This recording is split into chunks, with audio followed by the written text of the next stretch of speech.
তাহলে আজকে আমরা শুরু করছি প্লেট টেকটনিক থিওরি। ঠিক আছে, পাঁচ সংস্থান তত্ত্ব। এখন দেখো, এই পাঁচ সংস্থান তত্ত্বতে যাওয়ার আগে আমাদেরকে একটু আগে মানে একটু পিছিয়ে আসতে হবে। আমাদের ভূতাত্ত্বিক বিভিন্ন ঘটনাগুলো, যেমন ধরো ভূমিকম্প বা অগ্নুৎপাত, ঠিক আছে, বা পর্বতের সৃষ্টি, বা হচ্ছে গিয়ে বিভিন্ন কন্টিনেন্টের সৃষ্টি, বিভিন্ন ধরনের পর্বতের সৃষ্টি, এগুলো ভৌগোলিকগণ বিভিন্ন সময়ে বিভিন্ন রকম ভাবে ব্যাখ্যা করেছেন। ঠিক আছে, তো কখনো কন্টিনেন্টাল ড্রিফট থিওরির মাধ্যমে ব্যাখ্যা করতে চেয়েছেন কেউ, তোমার হচ্ছে কি, আবার কখনো ড্রিফট হাইপোথিসিসের মাধ্যমে ব্যাখ্যা করেছেন, কখনো হচ্ছে গিয়ে মহাদেশের গঠন সম্বন্ধে হচ্ছে গিয়ে বিভিন্ন তাপীয় সংকোচন মতবাদ, বিভিন্ন ধরনের মতবাদ আমরা ভূগোলে আমরা পড়ে থাকি। তো তাদের সেই সমস্ত মতবাদগুলির মধ্যে প্লেট টেকটনিক অন্যতম। প্লেট টেকটনিক কেন অন্যতম?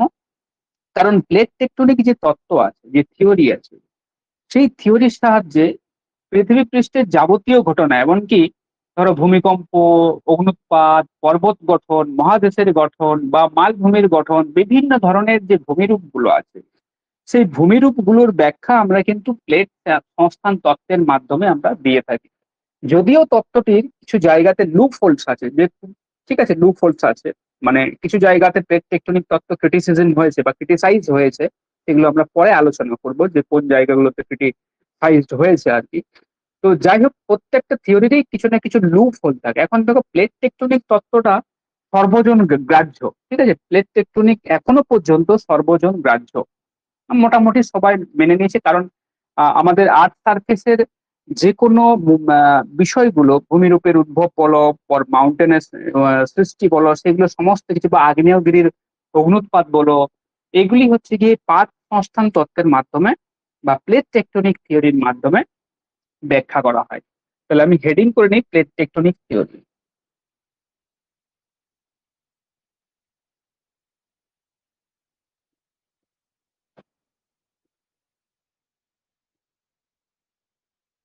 এখন এই যে প্লেট টেকটনিক থিওরি, এই প্লেট টেকটনিক থিওরির আসলো কিভাবে? না, মনে রাখবে সালটা হচ্ছে 1960, 1960 সাল। এই সময়তেই আমাদের হ্যারি হেস এবং এস ডিটেজ, বিশেষ করে হ্যারি হেস নামটি মনে রাখবে।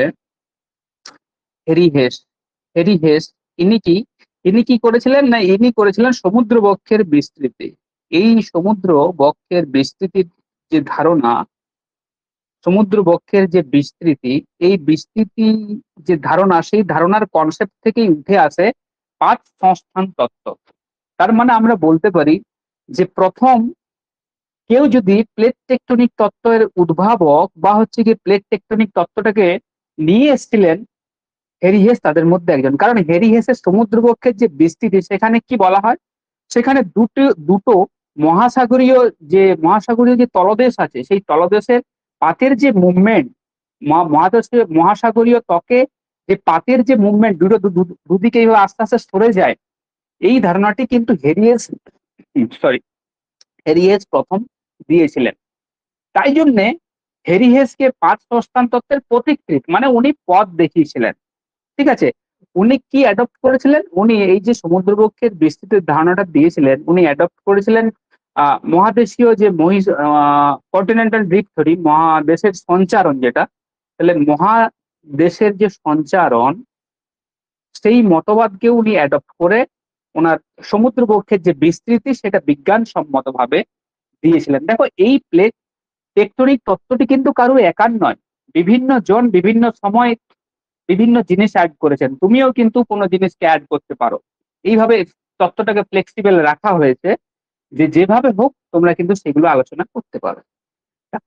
তাহলে যদি বলে যে প্লেট টেকটনিক থিওরি কত দশকে এসেছিল, বলবে স্যার 1960-এর দশকে এসেছিল।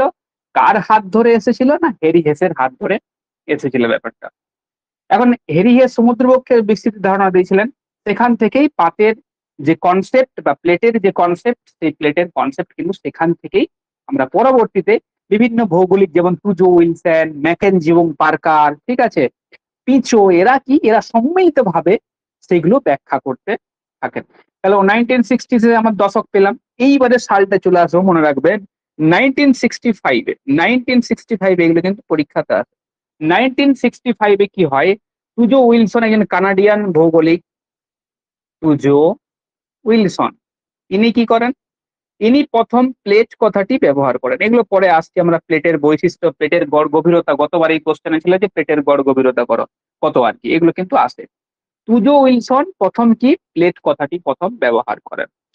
পরবর্তী ক্ষেত্রে তোমার 1967-এ দেখো, এখানে 1967-এ ম্যাকেনজি, ম্যাকেনজি এবং পার্কার, এবং পার্কার কি করেন? পার্কার কি করেন? এরা পাতের গতির ব্যাখ্যা দেন। দেখো এটা আমরা পরে আসছি, পাতের গতির ব্যাখ্যা দেন। পাতের গতির ব্যাখ্যা দেন কিসের উপর ভিত্তি করে? না উলার, এটা আমি একটু এক্সপ্লেন করে দেবো। উলার বা ইউলার মোশন, ইউলার যে মোশন আছে সেই মোশনের সাহায্যে, ইউলার মোশন। ইউলার হচ্ছে গিয়ে যিনি এই নাম, ইউলার মোশনের যিনি আবিষ্কর্তা তার নাম অনুসারেই সেটাকে ইউলার মোশন বা বলা হয়, ইংরেজিতে বলা হয় ইউলার, ই ইউ এল এ আর, ঠিক আছে, ইউলার মোশন। তাহলে ম্যাকেনজি এবং পার্কার 1967-এ কি করেছেন? উলার যে মোশন বা ইউলার যে মোশন, যে যারা স্পেলিং করে, ঠিক আছে, এই সাহায্যে তিনি পাতের যে মোশন, পাতগুলো যে মুভ করছে সেগুলো ব্যাখ্যা করেছিলেন। পরবর্তী ক্ষেত্রে 1968-এ, 1968 সালে মনে রাখবে, মর্গান, মর্গান এবং পিচো, পিচো কি করেন?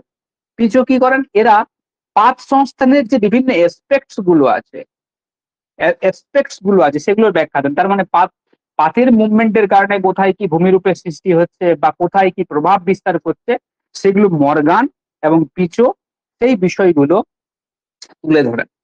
ঠিক আছে।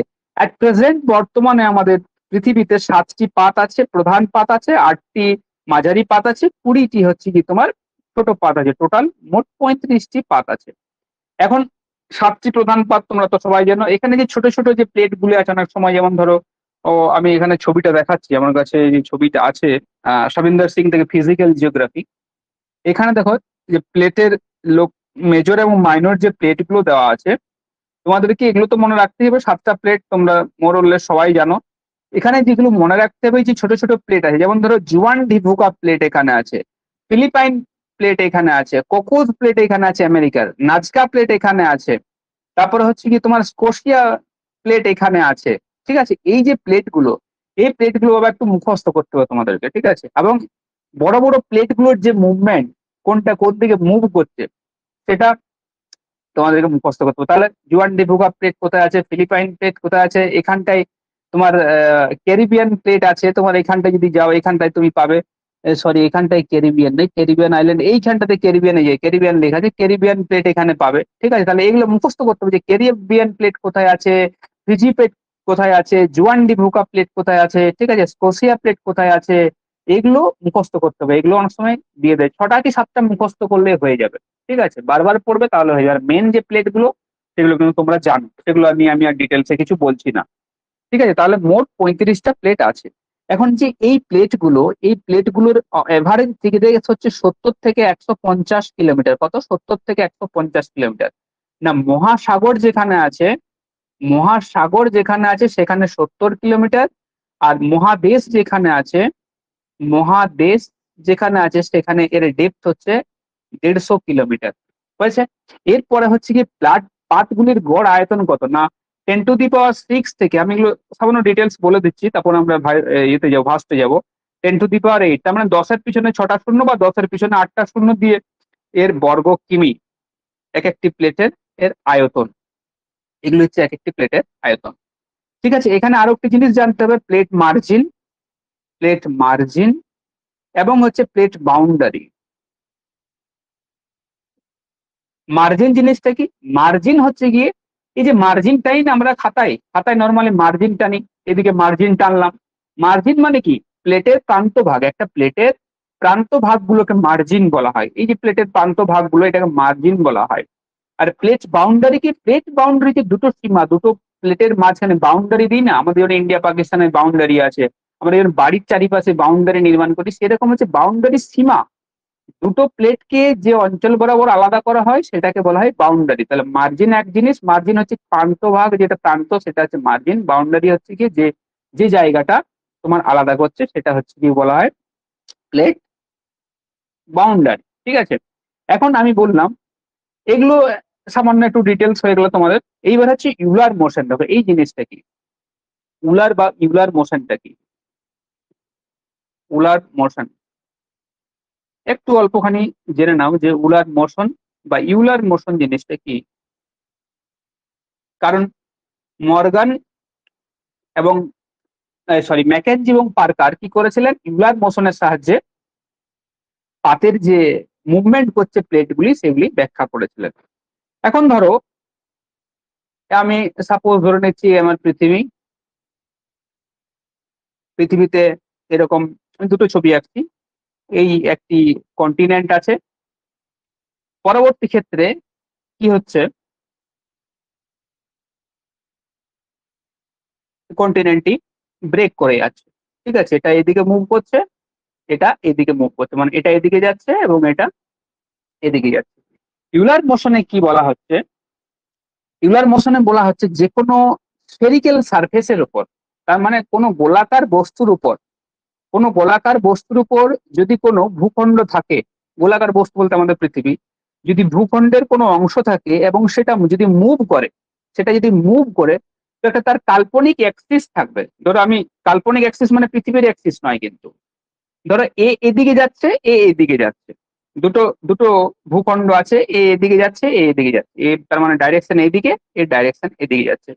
এখন এ যে এদিকে যাচ্ছে, এ একটা বৃত্তাকার পথে যাবে, এই অংশটুকু যদি যায়, ধরো আমি সাপোজ বলছি যে এই অংশটুকু যাচ্ছে, বা দেখো প্লেটের মোশন কনসেপ্টটা হচ্ছে সম্পূর্ণ রিলেটিভ, মানে আপেক্ষিক। জানো তো আপেক্ষিক ধারণা কি? রিলেটিভ মোশন হচ্ছে গিয়ে বিভিন্ন প্লেটের বিভিন্ন জায়গাতে, একটা প্লেটেরই বিভিন্ন জায়গাতে বিভিন্ন রকম মোশন থাকতে পারে। এটা বেশি রেটে যাচ্ছে, এটা বেশি রেটে যাচ্ছে, এটা কম রেটে যাচ্ছে, ঠিক আছে, আবার এখানটা বেশি রেটে যাচ্ছে, এটা কম রেটে যাচ্ছে। তার মানে প্লেটের যে মোশন, সেই মোশন বা মুভমেন্ট হচ্ছে গিয়ে রিলেটিভ, তার মানে আপেক্ষিক। এখন ব্যাপার হচ্ছে গিয়ে এই যে ইউলার মোশনে কি বলা হয়, এই যে দুটো ভূখণ্ড বা দুটো প্লেট আলাদা হলো, এখানে মাঝ বরাবর আলাদা হলো সেকেন্ড ফেজ, এটা ফেজ ওয়ান, এটা ফেজ টু তে আলাদা হলো। এই ফেজ টু তে যখন আলাদা হলো, যখন এরা মুভ করছে, তখন এরা কি করবে, এই যে স্ফেরিক্যাল যে আমাদের পৃথিবী আছে, সেই পৃথিবীর সাপেক্ষে একটা কাল্পনিক একটা রাস্তা বেছে নেবে। কিরকম, একটা গোলাকার রাস্তা। ঠিক আছে, যদি এখানটা মুভ করে তাহলে এ এইভাবে যাবে। ঠিক আছে, এখানটা যদি মুভ করে তাহলে এ অন্য কালিতে দেখাই, তাহলে কি হবে, সাপোজ ধরো আমি ছবিটা এখানে আরো ক্লিয়ার করছি। সাপোজ আমাদের এই পৃথিবী, ঠিক আছে, পৃথিবীতে লম্বা মতো নাকি, তাহলে সুবিধা হবে বুঝতে। ঠিক আছে, এইবারে হচ্ছে গিয়ে ধরো প্লেটের এই অংশটা মুভ করছে, এটাও মুভ করে, পুরোটাই তো মুভ করবে, কিন্তু মুভমেন্টে যেটা দেখানো হচ্ছে সেটা কি হচ্ছে, বলছি যখন মুভ করবে তখন কি সার্কুলার পথ অবলম্বন করবে। যদি এই জায়গাটা মুভ করে তখন এ কিন্তু আস্তে আস্তে সার্কুলার পথ অবলম্বন করবে, নিচে যদি মুভ করে নিচেও একটা সার্কুলার পথ অবলম্বন করবে। এবারে এই যে সার্কুলার পাথটা সেটা কার রেসপেক্টিভে হবে, না একটা ইউলার কক্ষ থাকবে, উলার কক্ষ থাকবে, সেই কক্ষটা কিন্তু কাল্পনিক। ঠিক আছে, এই একটা কক্ষ থাকবে, অ্যাক্সিস থাকবে, রোটেশনাল অ্যাক্সিস নয় কিন্তু, পৃথিবীর এইরকম একটা অ্যাক্সিস থাকবে যেটা পৃথিবীর কেন্দ্রের ভিতর দিয়ে যাবে, কাল্পনিক, সেটা ইমাজিনারি একটা লাইন। উলার কি বলছে না, এরকম একটা কাল্পনিক লাইন থাকবে। সেই লাইনের সাপেক্ষে কি হবে, যে কন্টিনেন্ট গুলো, যে তোমার হচ্ছে গিয়ে প্লেট গুলো ছিল, সেই প্লেট গুলো এই লাইন বরাবর, একই লাইন বরাবর, মানে প্রত্যেকটা ধরে যদি এই জায়গাটা মুভ করছে, তার মানে এই একটা বৃত্তাকার পথে মুভ করবে, এই জায়গাটা মুভ করছে, এই বৃত্তাকার পথে মুভ করবে, কার সাপেক্ষে, এই যে ইউলার যে কক্ষ, সেই কক্ষের সাপেক্ষে মুভ করবে। আবার এই জায়গাটা মুভ করছে, আবার এ একটা বৃত্তাকার সার্কেল বানাবে, এই জায়গাটা মুভ করছে, বৃত্তাকার সার্কেল বানাবে, এই জায়গাটা মুভ করছে, বৃত্তাকার সার্কেল, বৃত্তাকার সার্কেল, এইভাবে বানাবে। কার রেসপেক্টিভে, এরকম একটা ইউলার যে কক্ষ থাকবে, সেই ইউলার কক্ষের রেসপেক্টিভে তোমার হচ্ছে গিয়ে কি বানাবে, একটা বৃত্তাকার একটা সার্কেল বানাবে এইভাবে। ঠিক আছে, এইভাবেও কিন্তু এর গ্রেট সার্কেল একটা তৈরি হবে, যেটা তোমার ইউলার বিষুব বলা হয়, ইউলার ইকুয়েটর বলা হয়। সেই ইকুয়েটর বরাবর কি হবে, প্লেটের যে মোশন, প্লেটের যে গতি, সেগুলো সবসময় কিন্তু বেশি হবে। ঠিক আছে, তার মানে এটারও একটা ইউলার পোল থাকবে, এরকম ইউলার পোল থাকবে, এটা কাল্পনিক লাইন কিন্তু, এটা পৃথিবীর অ্যাক্সিস নয় কিন্তু। কি বলা হচ্ছে, কার রেসপেক্টিভে, যে সমস্ত প্লেট গুলো মুভ করছে তার রেসপেক্টিভে একটা ইউলার কক্ষ থাকবে, সেই কক্ষটি অবশ্যই পৃথিবীর কেন্দ্রকে ছেদ করে যাবে। তার মানে এমনটা নয় যে জিগজ্যাগ লাইনে যাবে, আমি টেনে দিলাম এরকম এরকম এরকম লাইন চলে গেলে, এরকমটা নয়, একটা লাইন থাকবে যেটা পৃথিবীর কেন্দ্রকে ছেদ করে যাবে, সেই লাইনটাকে বলা হবে ইউলার কক্ষ। সেই কক্ষটার সাপেক্ষে পৃথিবী যেমন তার কক্ষটার সাপেক্ষে ঘুরে যাচ্ছে, অনবরত ঘুরে যাচ্ছে পশ্চিম থেকে পূর্ব দিকে, সেই রকম ভাবে তোমার হচ্ছে কি এই যে প্লেটগুলো বিভিন্ন জায়গাগুলো এরকম রিলেটিভলি মোশন করতে থাকবে। আরেকটা জিনিস এখানে মনে রাখবে, এটুকু জেনে রাখো, আর আর কিন্তু বেশি জানতে হবে না। আরেকটা জিনিস এখানে মনে রাখবে যে এই যে ইউলার মোশন, এই ইউলার মোশন কোথায় বেশি হবে? পৃথিবীর গতিবেগ কোথায় বেশি? পৃথিবীর গতিবেগ বেশি হচ্ছে তোমার ইকুয়েটরে। তাহলে এখানেরও যে ইউলারের যে বিষুব থাকবে, সেই বিষুব অঞ্চল বরাবর কি থাকবে? বিষুব অঞ্চল বরাবর তোমার হচ্ছে স্পিড বেশি থাকবে। সেই স্পিড বেশি থাকার কারণে প্লেটের যে মুভমেন্ট সেগুলো হচ্ছে গিয়ে বিষুব অঞ্চল বরাবর, ইউলার যে বিষুব কক্ষ থাকবে সেই বিষুব অঞ্চল বরাবর বেশি থাকবে। কি বললাম? যে ইউলার যে কক্ষ, সেই কক্ষের যে বিষুব অঞ্চল, সেই বিষুব অঞ্চল বরাবর প্লেটের যে মুভমেন্ট, সেই প্লেটের মুভমেন্ট গুলো বেশি থাকবে। তুলনামূলক ভাবে যদি আমরা উপরের দিকে যাই, মানে পোলের দিকে যাই, ইউলার যে পোল, সেই পোলের দিকে যদি যাই, তাহলে কি হবে? তাহলে হচ্ছে কি এই প্লেট গুলোর মোশন রিলেটিভ হয়ে যাবে, মানে কমে যাবে। তাই তো আমাদের আহ যত মেরুর দিকে যায় তত স্পিড কমতে থাকে, তাই তো পৃথিবীর আবর্তন বেগ। সেই রকম ক্ষেত্রে তোমার হচ্ছে গিয়ে যদি আমরা ইউলার যে পোল আছে সেই পোলের দিকে যাই, তাহলে প্লেট গুলোর মোশন কিন্তু কমতে থাকবে। এই জন্য কি হয়, অনেক সময় দেখবে বিভিন্ন প্লেট থাকবে এরকম পৃথিবীর রেসপেক্টিভে আমরা যদি দেখি, যদি কোনো প্লেট ডাইভারজেন্ট হয় কিভাবে হবে? আমি সাপোজ ধরে নিচ্ছি এরকম একটা এরকম হবে। যদি ধরো কন্টিনেন্ট থাকে, ডাইভারজেন্ট বাউন্ডারি, এটা একটা হচ্ছে গিয়ে তোমার প্লেট, এবং এটা একটা প্লেট হয়েছে। এইবারে এই যে প্লেটের মুভমেন্ট করছে কোন দিকে? এই দিকে যাচ্ছে, এই দিকে যাচ্ছে। ঠিক আছে। এখন ব্যাপার হচ্ছে এই যে ইউলার মোশন কি বলছে না, এর বিষুব অঞ্চল বরাবর, তাহলে একটা কাল্পনিক আমার হচ্ছে কি একটা এক্সিস থাকবে, কাল্পনিক এক্সিস থাকবে। সেই কাল্পনিক এক্সিস বরাবর এই যে প্লেটের যে মুভমেন্টটা প্রত্যেকটা সার্কেলে কিন্তু যাবে। এই অঞ্চলটাও কিন্তু সার্কেলে যাবে, এই অঞ্চলটাও সার্কেলে যাবে, এই অঞ্চলটাও সার্কেলে যাবে, প্রত্যেকটি কিন্তু সার্কেল বানাবে, প্রত্যেকটি জায়গা আর কি একটি করে সার্কেল বানাবে। এখন যেহেতু এই অঞ্চল বরাবর একটা কাল্পনিক বিষুব থাকবে, ইউলার যে মোশন, সেই মোশনের একটি ইউলার বিষুব থাকবে, সেই বিষুব অঞ্চল বরাবর কি হবে? একটা বড় স্প্রেডিং সাইট থাকবে। সেই স্প্রেডিং সাইটের ফলে কি হবে? মাঝখানের যে প্লেটের যে অংশটা সেটা কুইকলি তোমার হচ্ছে গিয়ে স্পিড আপ হবে। তাই জন্য এখানে ডাইভারজেন্ট বা প্রসারণ সব থেকে বেশি হবে, এবং প্লেটের মুভমেন্ট গুলো এখানে সব থেকে বেশি হবে। এইদিকেও তাই হবে এবং এদিকের ক্ষেত্রেও তাই হবে। জাস্ট এই ইউলার যে মোশন, এই ইউলার মোশনটাকে গতি করে কে?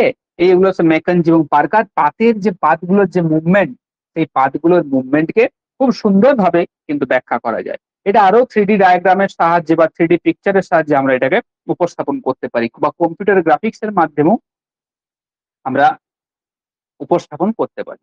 ঠিক আছে। যাই হোক, এইবারে আমরা আসবো যে প্লেট টেকটনিকের বিভিন্ন যে প্লেট বাউন্ডারি গুলো আছে। ঠিক আছে, সেই বাউন্ডারি গুলো এখান থেকে কিন্তু প্রচুর কোশ্চেন আছে। যে টাইপস গুলো আছে, সেই টাইপস গুলোর আবার সাব টাইপস আছে, সেগুলো এবার আমরা আস্তে আস্তে আলোচনা করব। এখানে প্লেট গুলির তোমার হচ্ছে গিয়ে শ্রেণী বিভাগে যাওয়ার আগে এখানে আরো দুই একটা কথা তোমাদেরকে বলে রাখা দরকার। সেটা হচ্ছে গিয়ে যে আমাদের এই মতবাদে একটা মেন কনসেপ্টকে ধরে নেওয়া হয়েছে। কি কনসেপ্টকে ধরে নেওয়া হয়েছে?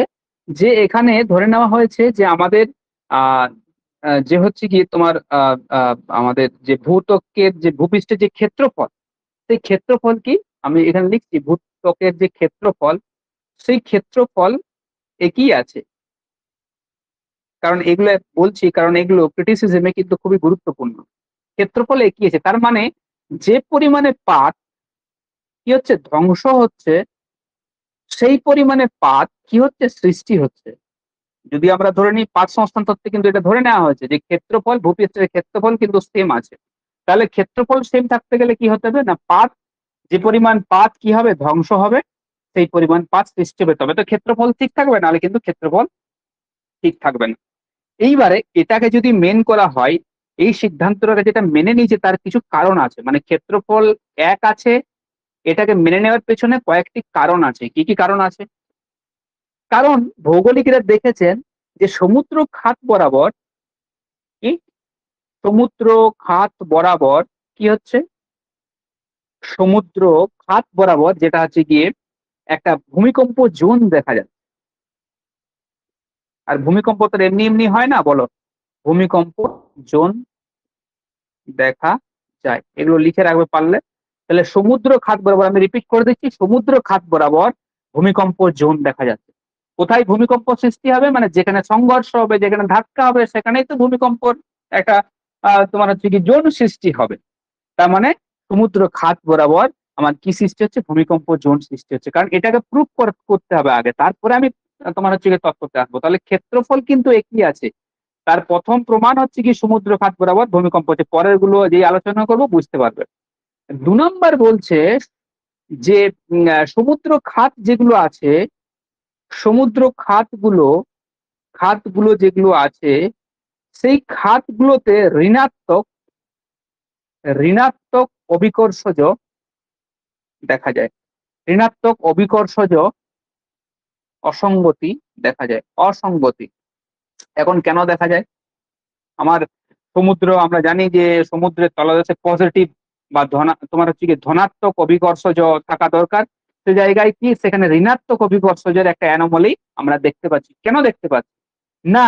যখন প্লেট গুলো অ্যাস্টেনোস্ফিয়ারে প্রবেশ করছে, এইভাবে অ্যাস্টেনোস্ফিয়ারে যখন প্রবেশ করছে, উপরে একটি প্লেট আছে, যখন প্রবেশ করছে তখন অ্যাস্টেনোস্ফিয়ার কি গরম আছে, প্রায় 1000 ডিগ্রি সেন্টিগ্রেড, আমরা জানি 1100 ডিগ্রি সেন্টিগ্রেড বা 1100 থেকে 1200 ডিগ্রি সেন্টিগ্রেড সেখানে টেম্পারেচার অ্যাস্টেনোস্ফিয়ার। এই টেম্পারেচারের ফলে এইখানে যে প্লেট গুলো আছে, প্লেটের যে অংশগুলো আছে, সেগুলো কি হচ্ছে, সেগুলো গলে যাচ্ছে। গলে যাওয়ার ফলে কি হচ্ছে, গলে যাওয়ার ফলে সেখানে পদার্থের শর্টেজ হচ্ছে, মানে পদার্থ কমে যাচ্ছে, এখান থেকে পদার্থ কমে যাচ্ছে। যেই পদার্থ কমলে তরল লিকুইডিফাই হয়ে যাচ্ছে এবং চারিদিকে ছড়িয়ে যাচ্ছে। তার মানে ডেনসিটি বা ঘনত্বটা কমে যাচ্ছে। ডেনসিটি বা ঘনত্ব যেই কমে যাচ্ছে, এখানে যে অ্যানোমেলিটা ছিল, মানে যে পজিটিভ যে অভিকর্ষজ থাকা দরকার, সেই জায়গাটায় ঋণাত্মক চলে আসছে। তাহলে সমুদ্র খাতগুলোতে আমরা কি মনে রাখবো, এটা কিন্তু কোশ্চেন আসতে পারে, সমুদ্র খাতগুলোতে ঋণাত্মক অভিকর্ষ যে যে অসঙ্গতি, সেই অসঙ্গতি দেখা যায়। 3 নম্বরে কি বলছেন? 3 নম্বরে ভৌগোলিকগণ বলছেন যে সমুদ্র খাত বরাবর আরো একটি জিনিস লক্ষ্য করা যায়, বরাবর কোনরূপ অবক্ষেপ অবক্ষেপ বা ডিপোজিশন বা সেডিমেন্টারি ডিপোজিশন কিন্তু দেখা যায় না, বা দেখা গেলেও তার পরিমাণ থাকে কম। কেন? দেখো, সমুদ্র খাত বরাবর কোনরূপ অবক্ষেপ দেখা যায় না। এখন এখানে যদি ডিপোজিশন হয়, আমি ধরে নিলাম এটা তোমার হচ্ছে গিয়ে কন্টিনেন্টাল প্লেট, এটা ওসিয়ানিক প্লেট। এইবারে যখন এইভাবে মুভ করে তখন কি হয়, এখান দিয়ে তোমার হচ্ছে গিয়ে যে সমস্ত সেডিমেন্ট গুলো আছে, সেই সেডিমেন্ট গুলো তো এর সাথে নিচে আস্তে আস্তে নিমজ্জিত হয়। তার ফলে কি হবে, এই অঞ্চল তার ফলে কি, যে তার ফলে এই অঞ্চলে ডিপোজিশন বা হচ্ছে যে তোমার যে সেডিমেন্টারি যে ডিপোজিশন, সেই ডিপোজিশনের পরিমাণ কিন্তু তুলনামূলক অনেক কম। তাই জন্য এই অঞ্চলগুলোতে ভৌগোলিকরা অনুমান করছেন যে নিশ্চয়ই এখান থেকে কি হচ্ছে, প্লেট গুলো মাটির নিচে ঢুকে যাচ্ছে, অ্যাটমসফিয়ারে গলে যাচ্ছে। তাই তো, কোথাও না কোথাও যোগান দিতে হবে, গলে যাচ্ছে, এবং ভূপৃষ্ঠের যে ক্ষেত্রফল, সেই ক্ষেত্রফল সমান রাখার চেষ্টা করছে। 3 নম্বরে কি, 4 নম্বরে কি বলা হচ্ছে না, 4 নম্বরে বলা হচ্ছে যে সমুদ্র খাতগুলোতে যদি আমরা দেখি, তাহলে এখানে যে টেম্পারেচার, সমুদ্র খাতগুলোর টেম্পারেচার, মানে খাত বলতে তো আমরা এটাকে বুঝি, খাত বলতে এটাকে বুঝি না, আমরা খাত বলতে জাস্ট এটাকে বুঝি, ঠিক আছে? এখানে যে বাঁক নিয়ে মোচড় খেয়ে যে জায়গাটা ঢুকছে, যেখানে দুটো পেটের মাঝখানে মোচড় খেয়ে যেটা ঢুকবে, যেখানে গ্যাপ সৃষ্টি হবে, খানিকটা এইভাবে উপর দিকে উঠে থাকবে, সেটা কি, সেটা হচ্ছে কি খাত। তাহলে সেই খাত বরাবর যেহেতু শিলা সেখানে শীতল ঠান্ডা, ওই জন্য ভূপৃষ্ঠের তাপ কিন্তু সেখানে বেরিয়ে আসতে পারছে না, ঠিক আছে? ঠান্ডা শিলা যেহেতু এখানে নিম্নগামী হচ্ছে, তাই এখানে ভূতাপের যে নির্গমন, সেই নির্গমন কম হচ্ছে। এখন এই যে 4টে জিনিস, তার মানে এখানে লিখে রাখবে, ভূতাপের নির্গমন কম হয়, নির্গমন কম হয়। কেন কম হচ্ছে বললাম, যে ঠান্ডা শীতল যে প্লেট, সেই প্লেট নিচের দিকে আস্তে আস্তে ঢুকছে, তাই জন্য এখানে যে প্লেটের তোমার হচ্ছে কি ভূতাপের যে নির্গমন, সেই নির্গমন কম হচ্ছে। এই যে 4টে কনসেপ্ট বা 4টে তোমার যে 4টে জিনিসের কথা বললাম, সেই কথাগুলো কেন বললাম, যে ভূপৃষ্ঠে যে ক্ষেত্রফল সেম আছে তাকে প্রমাণ করার জন্য, মানে এই খাত বরাবর ভূত্বকের যে ধ্বংস হয়, সেই ধ্বংসকে প্রমাণ করার জন্য এই 4টে কনসেপ্ট কিন্তু খুবই গুরুত্বপূর্ণ। ঠিক আছে, এইবারে চলে আসি আমরা কিন্তু যে পাতের যে তোমার শ্রেণীগুলো আছে পাতের মূলত তিনটে শ্রেণী আছে, তাদের আবার সাব আছে। প্রাতের শ্রেণী আমরা বলবো, প্রাতের শ্রেণী। ঠিক আছে, প্রাতের শ্রেণী মূলত আমরা একটা একটা করে আলোচনা করি। দেখো প্রত্যেকটির কিন্তু অনেক বৈশিষ্ট্য আছে, আমি আস্তে আস্তে বলবো, তোমরা যদি পারো লিখে নেবে। প্রথমে আছে বা গঠনকারী, ইংরেজিতে লিখছে কনস্ট্রাকটিভ,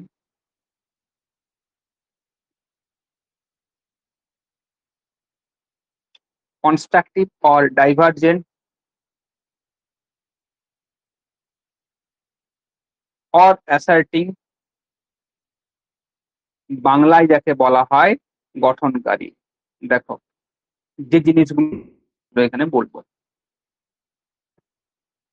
হুম, কনস্ট্রাকটিভ মানে গঠন করে, তোমরা সবাই জানো যে এখানে দুটো পাত কি হয়, দুটো পাত একে অপরের থেকে দূরে চলে যায়, দূরে চলে যায়, তার জন্য সেটাকে বলা হয় কনস্ট্রাকটিভ। এবং এখানে তোমার ভূ অভ্যন্তরের ম্যাগমা বেরিয়ে এসে নতুন ভূত্বক গঠন করছে। এখন এখানে অ্যাসার্টিং কেন বলা হচ্ছে কথাটা, এই যে অ্যাসার্টিং, অ্যাসার্ট, অ্যাসার্ট মানে অ্যাডেশন থেকে, অ্যাড থেকে অ্যাসার্টিং কথাটি এসেছে, অ্যাড, অ্যাড থেকে অ্যাসার্টিং কথাটি এসেছে। অ্যাড মানে হচ্ছে কি নতুন সারফেস এখানে অ্যাড হচ্ছে, তাই জন্য এখানে কি বলা হচ্ছে, তাই জন্য এখানে অ্যাসার্টিং যে কথা, সেই অ্যাসার্টিং কথা এখানে বলা হচ্ছে। এইবারে দেখো এইটার কতগুলো বৈশিষ্ট্য আছে দেখো, ঠিক আছে, কত রকমের হতে পারে সেটা দেখো।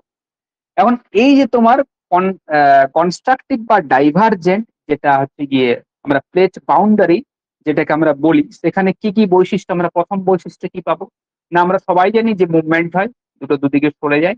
এখানে প্রথমত ব্যাসাল্টিক কি ম্যাগনা পাবো, ব্যাসাল্টিক, ব্যাসাল্টিক ম্যাগমা বাইরে বেরিয়ে আসবে। 2 নম্বর হচ্ছে গিয়ে এখানে ফিশার ইরাপশন হবে, আমি এগুলো একটা একটা লিখে নিচ্ছি তাহলে তোমাদেরও সুবিধা হবে।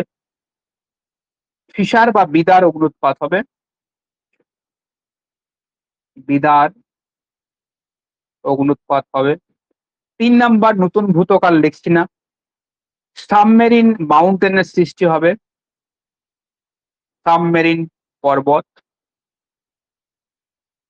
4 নম্বর ট্রান্সফর্ম ফল্ট, দেখো এটাও কিন্তু ট্রান্সফর্ম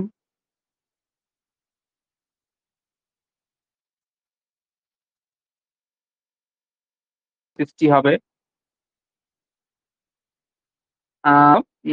যে হচ্ছে গিয়ে 5 নম্বরে লিখবে যে নর্মাল ফল্টও হবে, নর্মাল ফল্ট কি করে হবে সেটাও আমি আসছি, নর্মাল ফল্ট বা নর্মাল চ্যুতি বা সাধারণ চ্যুতি সৃষ্টি হবে। দেখো এই যে কনস্ট্রাকটিভ বা ডাইভার্জেন্ট বা অ্যাসার্টিং প্লেট যে বাউন্ডারি গুলো, সেগুলো আমাদের ভূপৃষ্ঠের 3টে জায়গাতে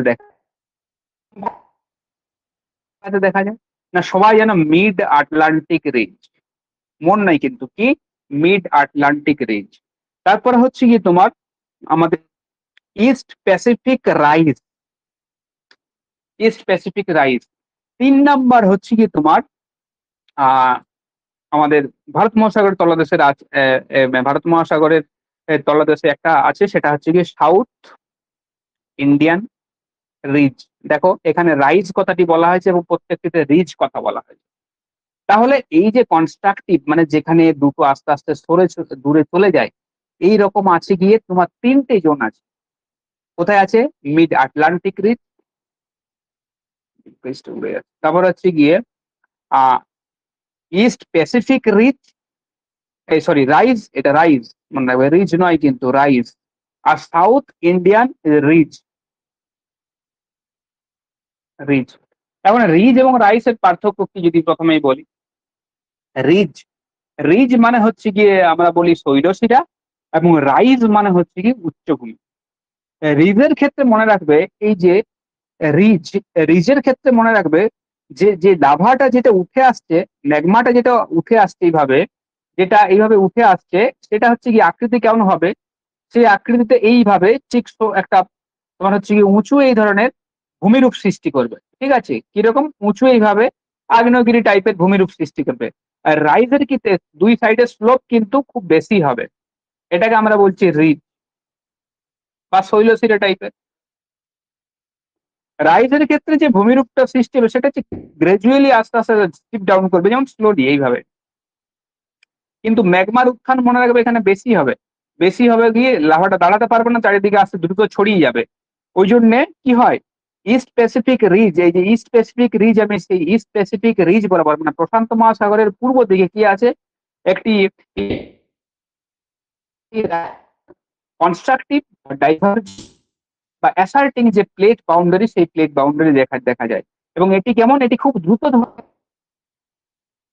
তার ফলে চারিদিকে দ্রুত ছড়িয়ে যায়।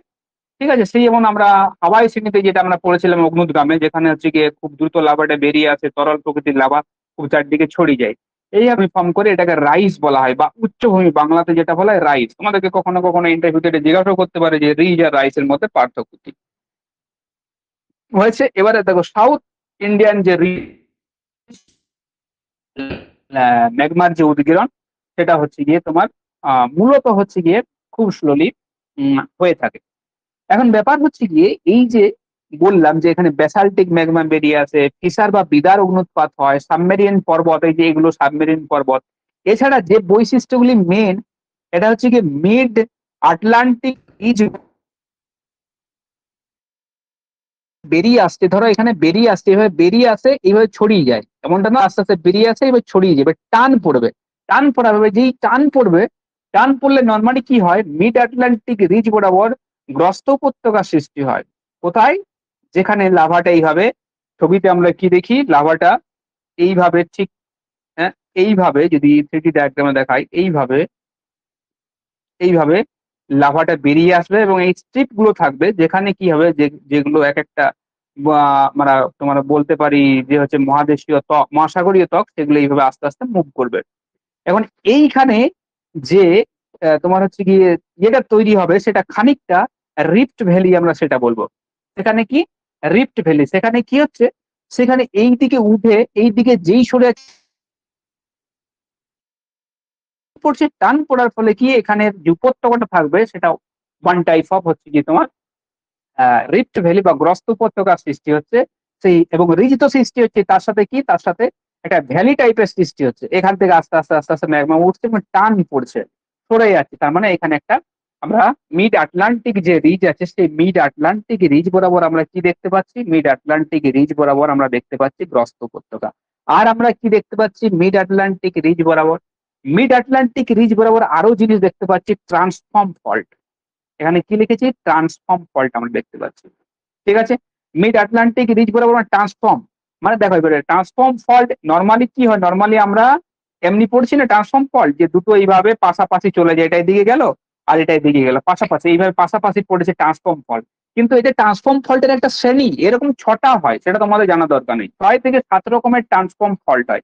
দু একটা ছবি যদি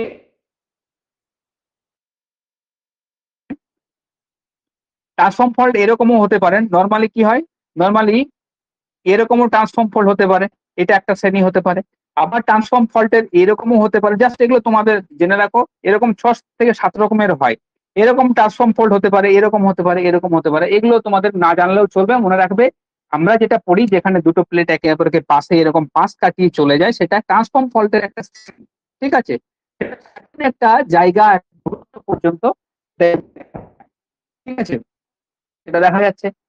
এইবারে দেখো এখানে আরো একটা জিনিস আছে, এটা তো হচ্ছে কি তোমার ট্রান্সফর্ম ফল্ট সৃষ্টি হচ্ছে, এখানে যখন টান পড়বে, এখানে কি হচ্ছে, এখানে পুরো প্লেটটাই তো এরকম থাকবে না যে এদিকে যাবে, এই প্লেটের কিছু কিছু জায়গাতে, প্লেটের কিছু কিছু জায়গাতে এই ধরনের মুভমেন্টের সৃষ্টি হবে, এই ধরনের মুভমেন্ট সৃষ্টি হবে প্লেটের কিছু জায়গাতে। তোমার মনে হচ্ছে যে প্লেটটাই আস্তে আস্তে এদিকে মুভ করছে, কিন্তু প্লেট দিকে যাবে সেটা শক্ত হবে, আস্তে আস্তে শক্ত হবে, কারণ কি এটা ভলকানিক যে চেম্বার, সেই চেম্বার থেকে তোমার ম্যাগমা যে চেম্বার, সেই চেম্বার থেকে দূরে চলে যাচ্ছে, টান পড়বে শক্ত শিলে।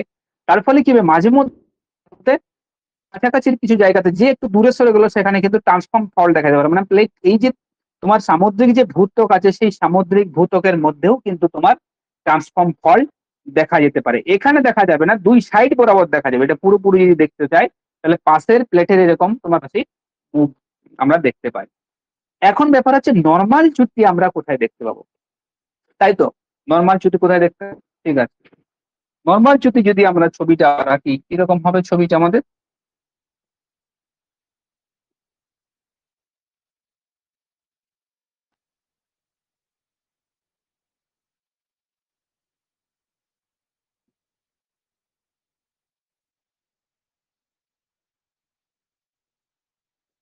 এগুলো পরীক্ষাতে আসে, ঠিক আছে।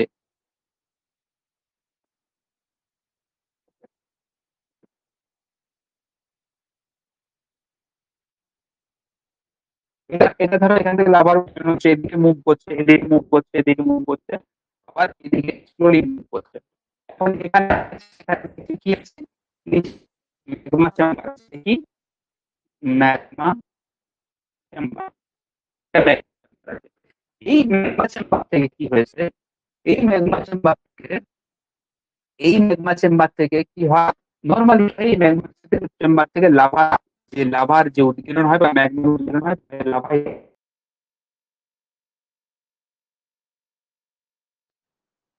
ঠিক আছে, একটু আধটু ডিস্টার্ব হচ্ছে,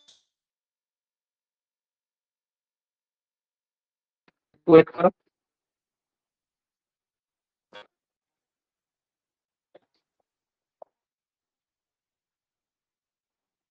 আচ্ছা, আরেকটা জিনিস বলি, শুনতে পাচ্ছ তো? এখন শোনা যাচ্ছে? এখন শোনা যাচ্ছে?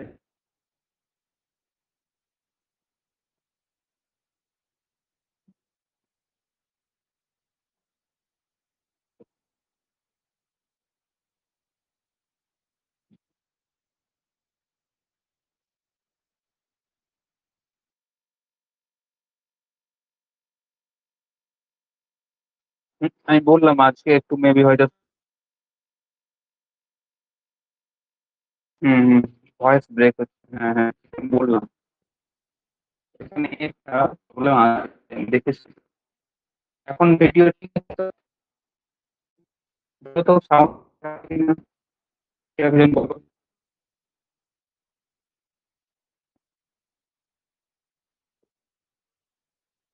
বলো তো।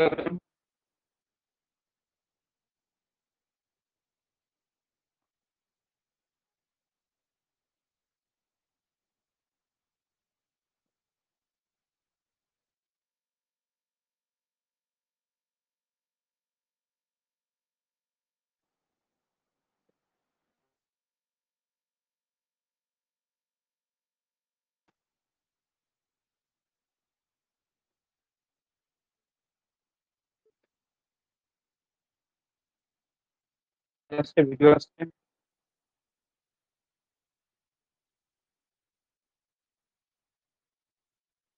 শুনতে পাচ্ছ?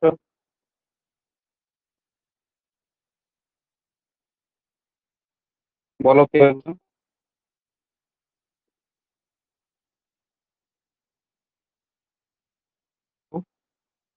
মেসেজে বলো।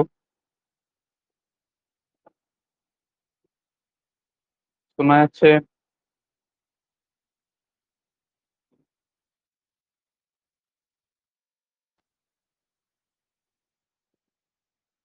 আচ্ছা ঠিক আছে, শোনা যাচ্ছে, বলবে কেউ একজন বলবে, কারণ আমার এখানে নেটওয়ার্ক বললাম তাই দূর থেকে বৃষ্টি হচ্ছে, তাই জন্য। ঠিক আছে, হ্যাঁ হ্যাঁ হ্যাঁ, ওই জন্য আমাদের এদিকটাই খুব সমস্যা। আমাদের বেঙ্গলে যেমন তোমার সব ঠিক থাকে, এদিকটাই অতিরিক্ত অনেক সমস্যা আছে, অনেক কিছু আমরা পিছিয়ে আছি। যাই হোক, অসুবিধা হলে বলবে, ঠিক আছে। তাহলে আমরা কোথায় ছিলাম? আমরা ছিলাম যে হচ্ছে কি আমাদের যে নর্মাল যে ফল্ট, নর্মাল ঝুঁকি সমুদ্রের তলদেশে কিভাবে সৃষ্টি হচ্ছে নতুন পদ্ধতি। এখন আমি ছবিটা আঁকলাম, এখানে হচ্ছে গিয়ে মিড আটলান্টিক রিজ আছে, এটা হচ্ছে ওয়ান টাইপ অফ ভ্যালি। এখান দিয়ে কি হচ্ছে, এখান দিয়ে প্লেট গুলো বা প্লেট বলাটা বলে এখান থেকে তোমার আস্তে আস্তে মুভ করে যাচ্ছে, কিগুলো মুভ করছে, না হচ্ছে গিয়ে তোমার নতুন ভূত্বক গুলো মুভ করে যাচ্ছে। নিচে কি আছে, নিচে হচ্ছে গিয়ে ম্যাগমা চেম্বার আছে।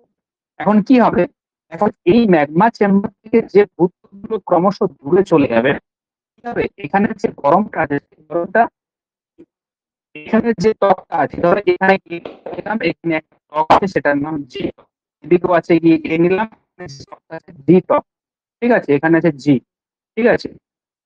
উম, দেখাচ্ছে না কিন্তু,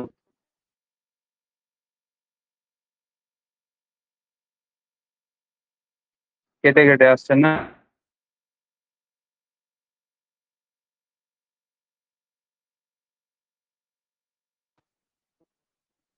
শিডিউল পাল্টি এরকম বৃষ্টি থাকলে চেঞ্জ করতে হবে। এবারে দেখো তো।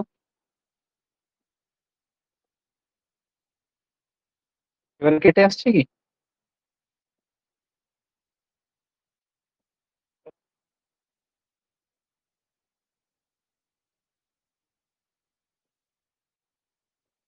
শুরু করছে, হ্যাঁ।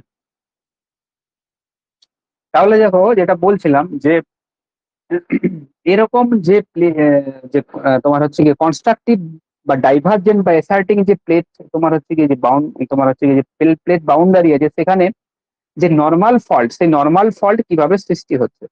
এখন কি বলেছিলাম, এরকম একটা ম্যাগমা চেম্বার থাকবে, সেই ম্যাগমা চেম্বারের থেকে তোমার হচ্ছে কি প্লেট গুলো এখানে তোমার ম্যাগমা বেরিয়ে আসবে এবং হচ্ছে কি দুই সাইডে ভূত্বকটা আস্তে আস্তে সরে যাবে। এখন যত এই ম্যাগমা চেম্বার থেকে যত দূরে যাবে, এইভাবে যত দূরে যাবে তত কি হবে, তত ধরো এই ভূত্বকটা, এখানে আমরা এ একটা ভূত্বক নিয়েছিলাম এবং জি ভূত্বক নিয়েছিলাম, এ ভূত্বক অপেক্ষা যে জি ভূত্বকটা থাকবে সেটা আস্তে আস্তে ঠান্ডা হয়ে যাবে, তাই তো, এটা গরম থাকবে। এবং এদিকে যত আস্তে আস্তে যাবে বা এইদিকে যত যাবে তত কি হবে, তত হচ্ছে কি এই যে ভূত্বকটা, যে ভূত্বকটা যাবে সেটা কি হবে, সেটা শীতল এবং ঠান্ডা রিজিড হয়ে যাবে, শক্ত হয়ে যাবে। এবারে যেই শক্ত হবে, যেই তোমার টান পড়বে, সেই টান পড়লে কি হবে, সেই টান পড়লে সেই জায়গাগুলোতে নর্মাল ফল্ট কি সৃষ্টি হবে, নর্মাল ফল্ট সৃষ্টি হবে। তাহলে নর্মাল ফল্ট কিভাবে সৃষ্টি হচ্ছে আমরা দেখতে পাচ্ছি না, যখন আস্তে আস্তে প্লেট গুলো মুভ করে সমুদ্র খাত, এইদিকে কি থাকবে, এইদিকে সমুদ্র খাত থাকবে, তাই তো, এদিকে আস্তে আস্তে সমুদ্র খাত থাকবে। সেই সমুদ্র খাতের দিকে যখন আস্তে আস্তে ডিপ করবে বা যখন নিচের দিকে নেমে যাবে, তখন কি হবে, এই টান পড়বে, তাই তো, শক্ত হবে তো টান পড়বেই। মোটামুটি 50-60 কিলোমিটার ধরে, এই তোমার হচ্ছে যেখানে রাইজ হচ্ছে ম্যাগমার, সেই ম্যাগমা রাইজ সেন্টার থেকে যদি 50 কিলোমিটার দূরে চলে যায় বা 60 কিলোমিটার দূরে চলে যায়, তাহলেই প্রচুর শক্ত হয়ে যাবে। এবং শক্ত হয়ে যাওয়ার ফলে সেখানে শিলায় টান পড়বে এবং শিলায় টান পড়লে হচ্ছে কি তোমার নর্মাল যে চ্যুতি, সেই চ্যুতির সৃষ্টি হবে। তাহলে এইগুলো গেল হচ্ছে কি তোমার সমুদ্রের তলদেশে, সমুদ্রের তলদেশে হচ্ছে কি যদি প্লেট গুলো দুটো মুভ করে। এখন এটা তো স্থলভাগেও দেখা যেতে পারে, তাই তো, কন্টিনেন্টের মাঝেও দেখা যেতে পারে, তখন কিরকম বৈশিষ্ট্য, কি কি বৈশিষ্ট্য আমরা দেখতে পাবো দেখো। যদি হচ্ছে কি তোমার যদি দেখা যায়, যদি তোমার ইয়েতে দেখা যায়, মহাদেশে দেখা যায়, তখন কি হবে, যদি মহাদেশে এই ঘটনাগুলো দেখা যায়, মহাদেশে যদি দেখা যায় তাহলে নর্মালি কি হবে, মহাদেশে যদি দুটি পাত এইভাবে আস্তে আস্তে দূরে চলে যায় তখন কি হবে, তখন কি কি বৈশিষ্ট্য আমরা পাবো, তখন প্রথম বৈশিষ্ট্য পাবো সেখানে গ্রস্ত উপত্যকা সৃষ্টি হবে। গ্রস্ত কি হবে, উপত্যকা। যেমন আমাদের যে গ্রেট রিফট ভ্যালি আছে আফ্রিকার, আফ্রিকার যে মহান যে গ্রস্ত উপত্যকা, সেই গ্রস্ত উপত্যকাটি হচ্ছে কি এক ধরনের এই ধরনের প্রতিসারী যে পাঁচ সীমানা বা পাঁচ যে বাউন্ডারি, সেই বাউন্ডারিতে গড়ে উঠেছে। 2 নম্বর হচ্ছে কি যে জায়গাটাতে হবে সেখানে ফল্ট সৃষ্টি হতে পারে, অবশ্যই গ্রস্ত উপত্যকা সৃষ্টি হলে সেখানে ফল্ট সৃষ্টি হবে। 3 নম্বর হচ্ছে কি সামুদ্রিক যে ভূত্বক, কি সামুদ্রিক ভূত্বকের সৃষ্টি হতে পারে, কি সামুদ্রিক ভূত্বকের সৃষ্টি হতে পারে। কোথায় সৃষ্টি হতে পারে, না সেখানে অবশ্যই তো, যখন দুটো এইভাবে আস্তে আস্তে ধরো মুভ করছে, সরে যাচ্ছে, তখন কি হবে, এই জায়গাটা খালি হয়ে যাচ্ছে, তার খালি হয়ে যাওয়া মানে কি, নিচের আস্তে আস্তে এই জায়গাটা আস্তে আস্তে খালি হয়ে যাচ্ছে, অবনমিত থাকছে। তার ফলে কি হবে, তার ফলে ম্যাগমা নিচ থেকে উঠে আসবে এবং এই জায়গাটাকে ভরাট করবে না, ঠিক ঠিক দূরে চলে যাবে, একটা অবনমিত জায়গা একটা পরিণত হবে। সেই অবনমিত জায়গাটা পরবর্তী ক্ষেত্রে কিসে পরিণত হবে, পরবর্তী ক্ষেত্রে সাগর বা উপসাগরে সেই জায়গাটা পরিণত হবে। ঠিক আছে, এগুলো গেল হচ্ছে কি যেহেতু মহাদেশে হয়। এইবারে আমরা পরটাতে চলে আসবো, যেটা সব থেকে মোস্ট ভাইটাল ইম্পর্টেন্ট, সেটা হচ্ছে ডিস্ট্রাকটিভ। এখানে সমস্ত যাবতীয় ঘটনা এই ডিস্ট্রাকটিভ যে প্লেট মার্জিন আছে, সেই ডিস্ট্রাকটিভ প্লেট মার্জিনের সাহায্যে ব্যাখ্যা করা যায়। তাহলে আমরা একটু তাড়াতাড়ি করবো, এখন বাই চান্স বিশ্বাস নেই নেটকে।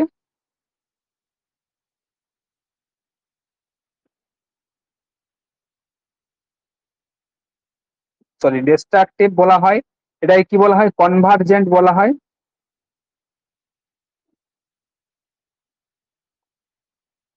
কনভার্জেন্ট বলা হয়। ঠিক আছে, এখন দেখো এখানে কি হয়, বা এটা কনজিউম বলা হয়, কনজিউম করা হয়, কনজিউম করে নেয়, ওই জন্য কনজিউম আলোচনা করলেই বুঝতে হবে কনজিউম কেন বলা হচ্ছে। ডিস্ট্রাকটিভ মানে এখানে দুটো প্লেট একে অপরকে ধাক্কা খায় এবং ধাক্কা খাওয়ার ফলে কলিশন হয়, কলিশনের ফলে হচ্ছে গিয়ে ডিস্ট্রাকটিভ ধ্বংস হয়, একটা পাত আর একটা পাতকে ধ্বংস করে দেয়। এবার কিভাবে ধ্বংস করে দেয় সেটা আমরা দেখবো, তার আগে কিছু গুরুত্বপূর্ণ ক্যারেক্টারিস্টিক আমরা দেখে নিই। এখানে আমরা সাবডাকশন জোন দেখতে পাবো, কি পাবো, সাবডাকশন জোন। 2 নম্বর আমরা কি পাবো, অবডাকশন, যেটাকে প্লেট টেকটনিক বলা হয়, কি বলা হয়, প্লেট টেকটোনিক। 3 নাম্বারে কি পাবো? Explosive type of volcanic eruption, তাই তো? মানে হচ্ছে বিস্ফোরক যে সমস্ত অগ্নুৎপাত, এক্সপ্লোসিভ ভলকানিক, আমি শুধু শর্টে লিখছি ভলকানিক ইরাপশন। 4 আমরা কি পাবো? ডিপ যে ডিপ যে ফোকাস যে আর্থকুইক গুলো পাবো। দেখো আগেরটাতে যেটা বলা হয়নি, আগেরটাতে আমরা পাবো শ্যালো ফোকাস। শ্যালো ফোকাস যে আর্থকুইক মানে অগভীর যে ভূমিকম্প, অগভীর ভূমিকম্পগুলোর গভীরতা নর্মালি 70 কিলোমিটারের মধ্যে হয়ে থাকে, সারফেস থেকে 70 কিলোমিটার, সেগুলোকে অগভীর বলা হয়। আগেরটা এটা নোট করে রাখবে যে অগভীর ভূমিকম্প 70 কিলোমিটারের মধ্যে হয়। এখানে কি পাবো? ডিপ ফোর্সি যে আর্থকুইক গুলো পাবো, ডিপ ফোকাস মানে গভীর কেন্দ্রে তোমার হচ্ছে কি ভূমিকম্প, মানে যেগুলো প্রায় 700 কিলোমিটার গভীরও, কিন্তু এগুলো খুব কম দেখা যায়, সেগুলোকে গভীর কেন্দ্রের ভূমিকম্প বলা হয়। এবং এই ভূমিকম্পগুলো খুব তোমার হচ্ছে গিয়ে মানে এই পাত সীমান্ত বরাবর বা প্লেট বাউন্ডারি বরাবর যে ভূমিকম্পগুলো হয়, সেই ভূমিকম্পগুলো হচ্ছে গিয়ে খুবই ধ্বংসাত্মক টাইপের হয়। ঠিক আছে। 5 নাম্বার বলবে যে এখানে যে ফোল্ড মাউন্টেন বা আইল্যান্ড আর্ক, এগুলো আমি পরে আলোচনা করছি। আইল্যান্ড আর্ক বা ভলকানিক আর্ক বা ভলকানিক আর্ক ট্রেঞ্চ, আর হচ্ছে গিয়ে ওসিয়ানিক ট্রেঞ্চ, এগুলো নর্মালি সৃষ্টি হচ্ছে। তাহলে এই বৈশিষ্ট্যগুলো অবশ্যই মনে রাখবে যে ডিস্ট্রাকটিভ বা কনভার্জেন্ট বা কনজিউমে কি কি আমি পাচ্ছি, না কি কি সাবডাকশন জোন পাচ্ছি, যেখানে অধঃপাত অঞ্চল পাচ্ছি। এবং এখানে যে ডিপ কোসি লিখেছি যেখানে, সেখানে বেনি অফ জোন রাখবে, বেনি অফ জোন। ঠিক আছে, বেনি অফ জোন। সাবডাকশন জোন মানে কি? একটি প্লেট আরেকটি প্লেটের নিচে যখন চলে যায়, এইভাবে যখন নিচে চলে যায়, ঠিক আছে, নিচে যখন চলে যায় এইভাবে, তখন সেটা কি হয়? সেটাকে বলা হচ্ছে তোমার সাবডাকশন জোন। এই যে নিচে অধঃপাতিত হওয়া, এই যে অঞ্চল বরাবর নিচে চলে যাচ্ছে, সেটাকে বলা হয় সাবডাকশন জোন। সাবডাকশন জোন নিচে চলে যাওয়ার পর একটা জায়গাতে এসে কি হয়, নর্মালি ভূমিকম্পের সৃষ্টি হয়। যেখানে ভূমিকম্পের সৃষ্টি হয় সেই জোনটাকে বলা হয় বেনি অফ জোন। কি বলা হচ্ছে? বেনি অফ জোন। তাহলে এটা হুগো বেনিয়ফের নামে বেনিয়ফ জোন নাম রাখা হয়েছে। এর কৌণিক অ্যাঙ্গেল যদি আমরা মাপি, এই যেখানে অধঃপতিত হচ্ছে সেখান থেকে যদি কৌণিক অ্যাঙ্গেল মাপি, তাহলে মোটামুটি আমরা অন অ্যান অ্যাভারেজ 45 ডিগ্রি পাবো। কিন্তু নর্মালি এটা 30 থেকে 80-র মধ্যে থাকে। কত? 30 থেকে 80 ডিগ্রির যে ডিস্টেন্স, সেই 80 ডিগ্রির মধ্যে থাকে। ঠিক আছে। তাহলে দেখো ডিপ বেনিয়ফ জোন আমরা পাচ্ছি কেন? মনে রাখবে বেনিয়ফ জোনটা শুধুমাত্র ভূমিকম্পের সাথেই যুক্ত হয়েছে। অন এন এভারেজ সেটা 45 ডিগ্রি হয়। আর টোটাল যে অ্যাঙ্গেলটা হয় সেটা হচ্ছে কি তোমার 30 থেকে 80 ডিগ্রি পর্যন্ত হয়। এগুলো কিন্তু কোশ্চেন। ঠিক আছে। আর ডিপ ফোর্সি যে তোমার ভূমিকম্প গুলো হয়, সেটা প্রায় 700 কিলোমিটার গভীর, মানে তোমার হচ্ছে 70 থেকে 700, এর উপরেও কিন্তু হতে পারে। 70 থেকে 700 গুলোকে নর্মালি গভীর বলা হয়। মাঝে আরেকটা ফেলে যে 70 থেকে 300, সেটা হচ্ছে মাঝারি গভীরের ভূমিকম্প। এবং 300 থেকে হচ্ছে গিয়ে 700, সেটা হচ্ছে গভীর কেন্দ্রের ভূমিকম্প। হয়েছে। এগুলো বিভিন্ন গভীরতার উপর ভিত্তি করে ভাগ করা হয়। তো বেশিরভাগ ভূমিকম্প 70 কিলোমিটার উপরেই হয় আর কি, মানে উইদিন 70 কিলোমিটারের মধ্যে হয়ে থাকে। এক্সপ্লোসিভ ভলকানিক ইরাপশন হয়, তাই জন্য যেহেতু ভলকানিক ইরাপশন হয়, তাই জন্য হচ্ছে কি তোমার আইল্যান্ডিক আর্ক, ভলকানিক আর্ক, এগুলোর নর্মালি সৃষ্টি হয়। আর অবডাকশন এখানে কি বলে রাখি, যে অবডাকশন কি, অবডাকশন এবং প্লেট টেকটনিক কি? এই যে ধরো মহাসাগরীয় যে প্লেট আছে, মহাসাগরীয় প্লেট আস্তে আস্তে নিচে চলে যাচ্ছে, কার কন্টিনেন্টাল যে তোমার হচ্ছে গিয়ে প্লেট আছে তার নিচের তলা দিয়ে চলে যাচ্ছে। কখনো কখনো কি মনে হয় এরকম চাপা দেয়, মাঝে মধ্যে যখন প্রচুর চাপ দেয় তখন কি হবে, তখন এর কিছু অংশ মহাসাগরীয় প্লেটের কিছু অংশ খুলে গিয়ে আস্তে আস্তে এরকম উপর দিকে উঠে যাবে। ঠিক আছে, খুলে গিয়ে উপর দিকে এখানে এনগেজ হয়ে যাবে। এটাকে বলা হয় অবডাকশন। অবডাকশনের যে তোমার অপোজিট অফ সাবডাকশন, তাই তো? মানে সাবডাকশন নিচে নামা, অবডাকশন এবং উপরে ওঠা। তার মানে মহাসাগরীয় প্লেটের কিছু অংশ যখন আস্তে আস্তে উপরের দিকে উঠে যায়, কিসের ফলে? এই যে প্রেসার দিচ্ছে, সেই প্রেসারের ফলে, তখন সেটাকে বলা হয় অবডাকশন। এটাকে বলা হয় অক্সবার্গ, এটাকে নাম দিয়েছিলেন কি, plate tectonic, FLAKE, plate tectonic. ঠিক আছে। তাহলে এটা গেল হচ্ছে কি তোমার ডিস্ট্রাকটিভ এবং কনভার্জিং বা কনজিউমিং যে প্লেট বাউন্ডারি, তার কিছু বৈশিষ্ট্য। এইবারে দেখো এগুলোর যে টাইপস আছে, এই টাইপস গুলোই কিন্তু খুব গুরুত্বপূর্ণ। কি হয় আমরা দেখবো। দেখো, প্রথম যে 3টে মেন টাইপস আছে, 1 নাম্বার সামুদ্রিক এবং সামুদ্রিক, অসিয়ানিক এবং ওসিয়ানিক, সামুদ্রিক এবং সামুদ্রিক। প্রথমে আমি কিছু বৈশিষ্ট্য বলছি, সেগুলো লিখে রাখতে পারো যে কি কি বৈশিষ্ট্য এখানে দেখা যেতে পারে। প্রথমেই মনে রাখবে যে ওশিয়ান, দুটি যদি ওশিয়ান এবং ওশিয়ান প্লেট যদি একসাথে তোমার হচ্ছে গিয়ে এসে ধাক্কা মারে তাহলে কি হবে? তাহলে প্রথমত হচ্ছে গিয়ে সামুদ্রিক খাত সৃষ্টি হবে। সামুদ্রিক খাত এমনটা নয় যে সামুদ্রিক খাত শুধুমাত্র কন্টিনেন্টাল এবং ওশিয়ানেই হবে, এখানেও সামুদ্রিক খাত কিন্তু সৃষ্টি হবে। ঠিক আছে, তাহলে আমরা কি পাচ্ছি? সামুদ্রিক যে খাত, সেই সামুদ্রিক খাত আমরা নর্মাল পাচ্ছি। 2 নম্বর কি? 2 নম্বর এখানে মনে রাখবে যে হচ্ছে গিয়ে আহ, যে এই যে আইল্যান্ডিক আর্ক, বা এটাকে বাংলায় কি বলা হয়? বাংলায় বলা হয় আইল্যান্ডিক আর্কের বাংলা মানে কি কেউ জানো? তাহলে বলবে বৃত্তচাপীয় দ্বীপমালা। হ্যাঁ, বৃত্তচাপীয় দ্বীপমালা, বৃত্তচাপীয় দ্বীপমালা, দ্বীপমালা। 3 নম্বর মনে রাখবে এখানেও কিন্তু সাবডাকশন জোন দেখা যায়। সাবডাকশনের সাথে সাথে এখানে রিভার্স রিভার্স রিভার্স সাবডাকশন দেখা যায়, সেটাও আমরা আলোচনা করব। রিভার্স সাবডাকশন জিনিসটা কি? রিভার্স সাবডাকশন এখানে নর্মালি দেখা যেতে পারে, সরি এখানে দেখা যায়। তাহলে এখানে যে জিনিসগুলো আমাকে মনে রাখতে হচ্ছে সেটা হচ্ছে কি, এই যে তিনটে, সেই তিনটে হচ্ছে গিয়ে মেন জিনিস। ঠিক আছে, তিনটে হচ্ছে কি মেন জিনিস। একটা কি বললাম? সামুদ্রিক খাত, বৃত্তচাপীয় দ্বীপমালা, সাবডাকশন তো হচ্ছেই, এবং এই যে তোমার রিভার্স সাবডাকশন, এটাকেও কিন্তু আমরা আলোচনা করব। দেখো এখানে একটা জিনিস মনে রাখবে যে সামুদ্রিক সামুদ্রিক যখন ধাক্কা হয়, ঠিক আছে, ট্রেন সৃষ্টি হয়। এখন মারিয়ানা খাত জানো তো? মারিয়ানা খাত, মারিয়ানা খাত নাম শুনেছো? গভীরতম খাত পৃথিবীর মধ্যে, এর গভীরতা হচ্ছে প্রায় 11,035 কিলোমিটার, প্রায় কাছাকাছি 11,035 মিটার, সরি মিটার, মানে 11 kilometre, on an average 11 kilometre. তাহলে মারিয়ানা খাত কিভাবে সৃষ্টি হয়েছে জানো? মারিয়ানা খাত যেখানে সৃষ্টি হয়েছে সেখানে এইরকম টাইপের তোমার এইরকম টাইপের ফিলিপাইন পাত শেপ হচ্ছে এরকম। ঠিক আছে, এখন এখানে অনেকে কনফিউজ যে স্যার ওখানে তো প্রশান্ত মহাসাগরীয় পাত আর এদিকে ইউরেশীয় পাত আছে, তাহলে মাঝখানে কি হবে? ব্যাপারটা এরকম না, ব্যাপারটা ধরো এরকম কন্টিনেন্ট পাত আছে, ঠিক আছে, এইভাবে কন্টিনেন্টাল প্লেট আছে, দিয়ে আস্তে আস্তে আস্তে সামুদ্রিক হয়ে গেছে। এবার এই জায়গাটা হচ্ছে কন্টিনেন্ট, এই জায়গাটা কন্টিনেন্টাল প্লেট, কিন্তু এইটা হয়ে গেছে সামুদ্রিক প্লেট, একটা সামুদ্রিক প্লেট। ঠিক আছে, এদিকে সামুদ্রিক প্লেট আছে, আবার এইদিকেও তোমার হচ্ছে কি কি এইদিকেও সামুদ্রিক প্লেট এইভাবে আসছে, এইভাবে তোমার সামুদ্রিক প্লেট এইভাবে আসছে। জিনিসটা এইরকম। এটা হচ্ছে ধরো ধরে নিলাম ফিলিপাইন পাত, ফিলিপাইন। এটা কি? এটা হচ্ছে কি প্রশান্ত মহাসাগরীয় পাত, প্রশান্ত মহাসাগরীয়। এখন প্রশান্ত মহাসাগরীয় পাতের যে তোমার হচ্ছে গিয়ে থিকনেস এবং তার ভারী ভারীর জন্য কি হবে? এই ফিলিপাইন পাতটা উপর দিকে, এখানে যদি আমি ছবিটা ভালো করে আঁকি, এই পেজটাতে আঁকছি, ঠিক আছে, কি ব্যাপারটা হয়েছে দেখো। ব্যাপারটা হচ্ছে এরকম হতে হতে এরকম নিচের দিকে নেমে গেছে, এই এই ব্যাপারটা হয়েছে, হয়েছে। এই দিক থেকে আসছে,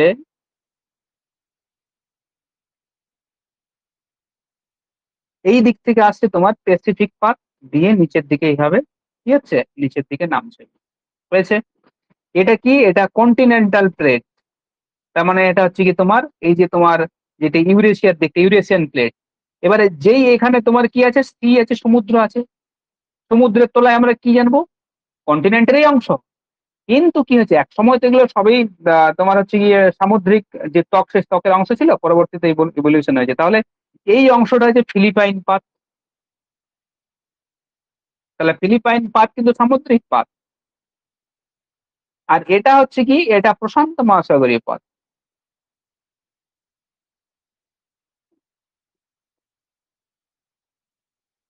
প্রশান্ত মহাসাগরীয় পাত। এখন কি হয়েছে দেখো, এইখান বরাবর কি, এইখান বরাবর মারিয়ানা খাতের সৃষ্টি হয়েছে। কি সৃষ্টি হয়েছে? মারিয়ানা খাত। এই অঞ্চল বরাবর মারিয়ানা খাত। আবার এটা যখন 100 কিলোমিটার গভীরে প্রবেশ করে গেল, তখন কি হলো, ওই প্রশান্ত মহাসাগরীয় পাতটি আস্তে আস্তে আস্তে আস্তে গলতে শুরু করলো, গলতে ম্যাগমার উপরের দিকে উদগীরণ হতে থাকলো।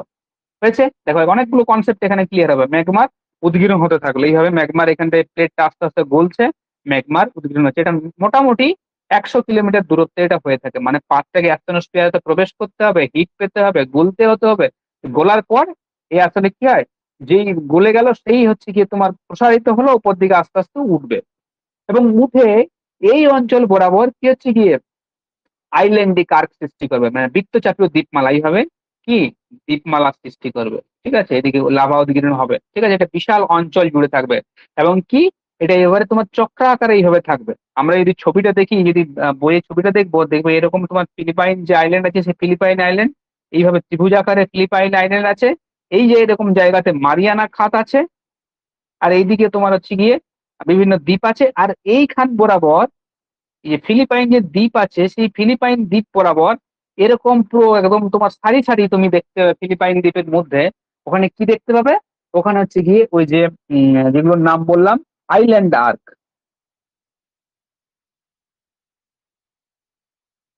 কি দেখতে পাবে? আইল্যান্ড আর্ক, মানে বৃত্তচাপীয় দ্বীপমালা। তাহলে পরীক্ষাতে কোশ্চেন আসে বৃত্তচাপীয় দ্বীপমালা কোন দুটি পাতের মধ্যে হয়, কোন দুটি পাতের কলিশনের ফলে হয়।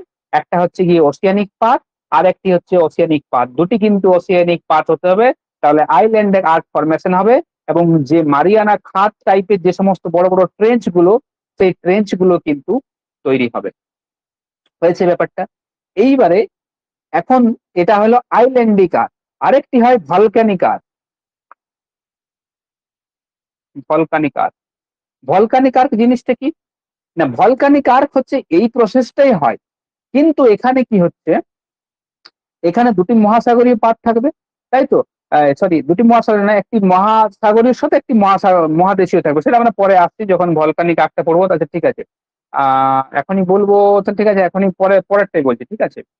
আর আরেকটা জিনিস বলি, এখানে আর একটা জিনিস মনে রাখবে, যে যে সমস্ত গভীর যে খাতগুলো, সেগুলো হচ্ছে কি তোমার হচ্ছে কি এই ওসিয়ানিক এবং ওসিয়ানিতে গড়ে ওঠে। আর এখানে একটা জিনিস মনে রাখবে, এখানে যে জিনিসটা হচ্ছে, এখানে দেখো সাবডাকশন হচ্ছে তো, এটা আমি বললাম যে রিভার্স সাবডাকশন, সেটা কি এখানে বুঝতে পারবে। নর্মালি কি হচ্ছে দেখো, এই সাবডাকশনটা উল্টে যাবে। কিরকম উল্টাবে? ছোট করে ছবিটা আঁকছি। ধরো এই দিক থেকে এসে ওসিয়ানিক পাত এইদিকে ঢুকছে, ঠিক আছে। এই দিক থেকে আসছে তোমার হচ্ছে গিয়ে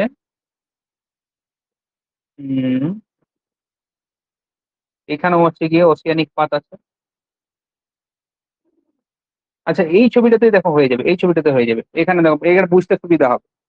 এখানে কি হচ্ছে, এখানে নর্মালি কি হবে, নর্মালি ছোট করে করতে হবে, নাহলে হবে না, বুঝতে হবে না। আচ্ছা, এদিক থেকে আমি করছি। নর্মালি কি হয়, রিভার্স সাবডাকশন।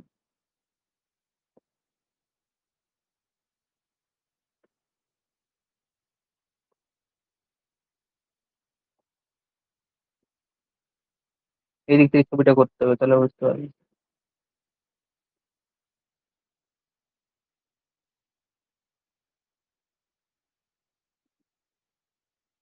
ছবিটাকে দেখে নাও, এটা হচ্ছে কন্টিনেন্টাল প্লেট।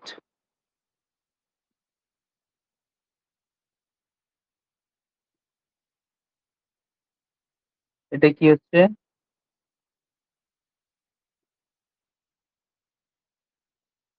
এটা হচ্ছে ওসিয়ানিক প্লেট। আচ্ছা, ছবিটা হচ্ছে, এটাও ওসিয়ানিক প্লেট।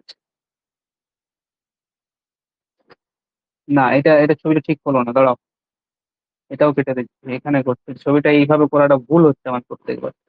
ছবিটা হবে এইভাবে, এইরকম ভাবে এটা ঢুকবে, ঠিক আছে। তাহলে উল্টোটা হবে, এটা ঢুকবে এবং এটা ঢুকে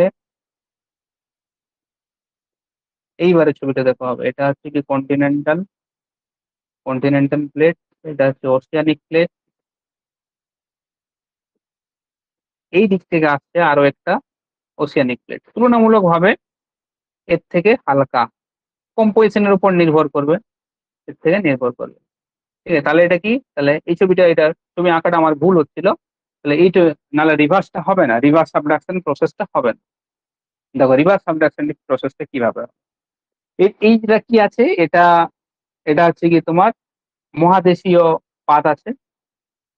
এখন এই যে ওশিয়ানিক প্লেট আছে আসছে, এই ওশিয়ানিক প্লেট আসছে। এখন এই ওশিয়ানিক প্লেটের ঘনত্ব কোনো কারণে এটার থেকে বেশি হয়।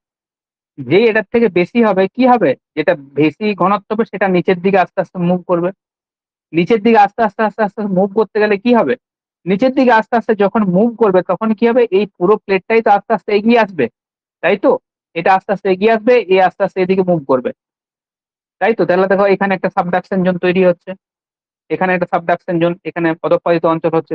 পরবর্তী ক্ষেত্রে এই ওসিয়ানিক প্লেটটা যখন পুরোটাই মুভ করবে, পুরোটাই যখন ঢুকে যাবে, তখন কি হবে?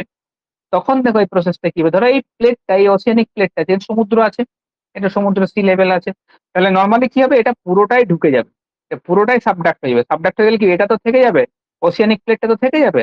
ওসিয়ানিক প্লেটটা যখন থেকে যাবে তখন চিত্রটা কি রকম হবে, তখন কি হবে, তখন ওসিয়ানিক প্লেট আমরা কি জানি, ওসিয়ানিক প্লেট আমরা জানি ভারী। এটা যখনই প্রসেসটা কমপ্লিট হবে, তখনই কি হবে, তখনই এই যে যে প্লেটটা মুভ করছিল এই দিক থেকে, এই দিক থেকে যেটা আসছিল, সেটা কি হবে, সেটা তুলনামূলক ভারী, তো সেটা আস্তে আস্তে আস্তে আস্তে আস্তে আস্তে তোমার মুখ এদিকে আস্তে আস্তে ঢুকতে থাকবে। এবং এই যে কন্টিনেন্টাল যে প্লেটটা আছে, এই কন্টিনেন্টাল প্লেটটা তখন কি হবে, কন্টিনেন্টাল প্লেটটা তখন এর উপর এইভাবে এর উপর চেপে থাকবে। তার মানে দেখো, একবার এদিকে সাবডাকশন হচ্ছিল, পরবর্তী নেক্সট টাইম কোন দিকে, পরবর্তী সময় এই দিকে সাবডাকশন হচ্ছে, একই প্লেটের, এই প্লেটের এইদিকে সাবডাকশন হচ্ছিল, পরবর্তীতে এই দিকে সাবডাকশন হচ্ছে। এটাকেই বলা হয় রিভার্স সাবডাকশন। এটাকে কি বলা হচ্ছে, এটাকে বলা হচ্ছে রিভার্স সাবডাকশন। তেমন একই প্লেটের এই অংশ ভিন্ন দিকে, আবার এইদিকে হচ্ছে, একবার তোমার ওই দিকটাতে হচ্ছে, ঠিক আছে? এটাকেই বলা হয় রিভার্স সাবডাকশন। জিনিসটা মনে রাখবে, এটা কিন্তু বইয়ে কোথাও নেই রিভার্স সাবডাকশনের ব্যাপারে। এই ছবিটাও পারো স্ক্রিনশট নিয়ে রাখতে পারো, এটাকে হচ্ছে রিভার্স সাবডাকশন, এখানে সাবডাকশন হচ্ছে। এগুলো নর্মালি পরীক্ষাতে আসে না, তাও একটু জেনে রাখো। হুম। এবারে আমরা পরেরটাতে চলে আসবো। পরেরটা কি আছে না, আমরা পড়ছিলাম ডিস্ট্রাকটিভ যে ওটারই পড়ছিলাম, সেটা হচ্ছে গিয়ে তোমার ওশিয়ানিক এবং কন্টিনেন্ট, মানে মহাসাগরীয় এবং মহাদেশীয়। আগেরটা কি পড়লাম, আগেরটা মহাসাগরীয় মহাসাগরীয় পড়লাম, ওশিয়ান এবং কন্টিনেন্ট। এর কি বৈশিষ্ট্য থাকবে, না এরও বেনি অফ থাকবে, প্রত্যেকটারই বেনি অফ থাকার কথা, কিন্তু প্লেট টেকটনিকের যে লুপ হল, সেই লুপ হলের মধ্যে কিন্তু বেনি অফ থাকে না। তাহলে 1 নম্বরে বেনি অফ জোন থাকবে, 2 নম্বরে সাবডাকশন থাকবে, 3 নম্বরে কি এখানে, এখানেও অবডাকশন থাকবে, ঠিক আছে? আর 4 নম্বরে কি থাকবে, 4 নম্বরে কি নর্মালি কি হবে, নর্মালি এই যে তোমার ভলকানিক আর্ক যে কথাটা বলছিলাম, ভলকানিক যে আর্ক, সেই ভলকানিক আর্ক থাকবে, ঠিক আছে? এইবারে দেখো, এই যে ওসিয়ান এবং কন্টিনেন্টে মাউন্টেন তো অবশ্যই সৃষ্টি হবে, মাউন্টেন সৃষ্টি হতে পারে, ঠিক আছে? এই যে ভলকানিক আর্ক সিস্টেম, সেই ভলকানিক আর্ক সিস্টেমের মধ্যেই পড়বে। তাহলে বেনি অফ জোন তো আমরা জানি, অবডাকশন এখানেও হতে পারে। হ্যাঁ, অবডাকশনটা বিশেষভাবে, যেটা আমি প্রথমেই বলছিলাম যে মহাসাগরীয় অবডাকশন হতে গেলে মনে রাখবে, অবডাকশন হতে গেলে কি লাগবে, একটা মহাসাগরীয়, মানে মেনলি যেটা দেখা যায়, মহাসাগরীয় প্লাস আর একটি মহাদেশীয়, এই দুটো এই দুটো প্লেট লাগবে। কি লাগবে, একটা মহাসাগরীয় লাগবে, একটা মহাদেশীয়। এটা নর্মালি দেখা যায় অবডাকশনের মধ্যে, কিন্তু এমনটা নাই যে বাকিগুলোতে দেখা নাই, যায় না, বাকিগুলোতেও দেখা যেতে পারে। আমি কি বলি, জিওগ্রাফি ডাইনামিক সাবজেক্ট চেঞ্জ হতেই পারে কনসেপ্ট। অবডাকশন বিশেষ করে মহাসাগরীয় এবং মহাদেশীয় যে পাত, সেই পাতের মধ্যে হতে পারে। এইবারে আমরা দেখবো যে ভলকানিক যে আর্ক, সেই ভলকানিক আর্কের ফরমেশন কিভাবে হয়, ভলকানিক আর্কের যে ফরমেশন, সেই ভলকানিক আর্কের ফরমেশন কিভাবে হয়ে থাকে। আর মনে রাখবে কর্ডিলেরা, এই ওসিয়ান এবং কন্টিনেন্টের মধ্যে কর্ডিলেরা সৃষ্টি হয়, কি কর্ডিলেরা, এগুলো মনে রাখবে। যেমন আন্দিজ যে পর্বতমালা আছে, ঠিক আছে, সেই আন্দিজ পর্বতমালা হচ্ছে কি তোমার ওয়ান টাইপ অফ হচ্ছে কি কর্ডিলেরার উদাহরণ, ঠিক আছে? রকিও হচ্ছে কি কর্ডিলেরার উদাহরণ, ঠিক আছে? এইবারে দেখো, ওসিয়ান এবং কন্টিনেন্টে কি হয়েছে আমাদের, যদি আমরা দক্ষিণ আমেরিকার ছবিটা করি, তাহলে দক্ষিণ আমেরিকার ছবি করতে হবে না। ধরো দক্ষিণ আমেরিকার আমি প্লেটের ছবি করছি, দক্ষিণ আমেরিকার প্লেটের ছবি, এদিকে নাজকা প্লেট আছে, যে কি আছে, Nazca plate, Nazca clip plate, Nazca হচ্ছে কি তোমার সামুদ্রিক প্লেট, সামুদ্রিক।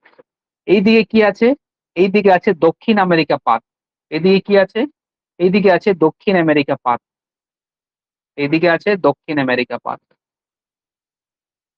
দেখো এইখানে কিছু ক্যারেক্টারিস্টিক দেখো, তাহলে এটা সামুদ্রিক পাত নাজকা, তাহলে এটা কিন্তু ছেলে পেলে গন্ডগোল করে ফেলে। এখানে মনে রাখবে নাজকা পাত দক্ষিণ আমেরিকা পাতের নিচে প্রবেশের কারণে এখানে পেরু চিলি যে খাত, কি পেরু এবং যে চিলি, তাহলে পেরু এবং যে চিলি, সেই পেরু চিলি যে সামুদ্রিক যে খাত আছে সেই খাত কিন্তু সৃষ্টি হয়েছে। তাহলে কি বললাম মনে রাখবে পেরু, তাহলে পরীক্ষাতে কিন্তু কোশ্চেন আসতে পারে যে পেরু চিলি যে পাত, সেই পাত হচ্ছে গিয়ে কি কারণে, সরি, পেরু চিলি যে খাত সেই খাত কি কারণে সৃষ্টি হয়েছে, না স্যার নাজকা, নাজকা প্লেট আছে, আর কি আছে, আর দক্ষিণ আমেরিকা যে পাত আছে সেই দক্ষিণ আমেরিকার পাতের যে মাঝখানে যে ডিপ করে যে জায়গাটি আছে যেখানে সাবডাক্ট হয়েছে, সেখানেই যে পেরু এবং চিলি খাত সৃষ্টি হয়েছে। হয়েছে, পেরু এবং চিলি খাত সৃষ্টি হয়েছে। এইবারে ভলকানিক আর্কের ফরমেশন কি হচ্ছে, নাজকা প্লেট যেই 100 কিলোমিটার গভীরে চলে গেল, 100 কিলোমিটার গভীরে যাওয়া মানে কি, আমরা জানি যে অ্যাস্ট্রোস্ফিয়ারের কাছাকাছি পৌঁছে যাওয়া।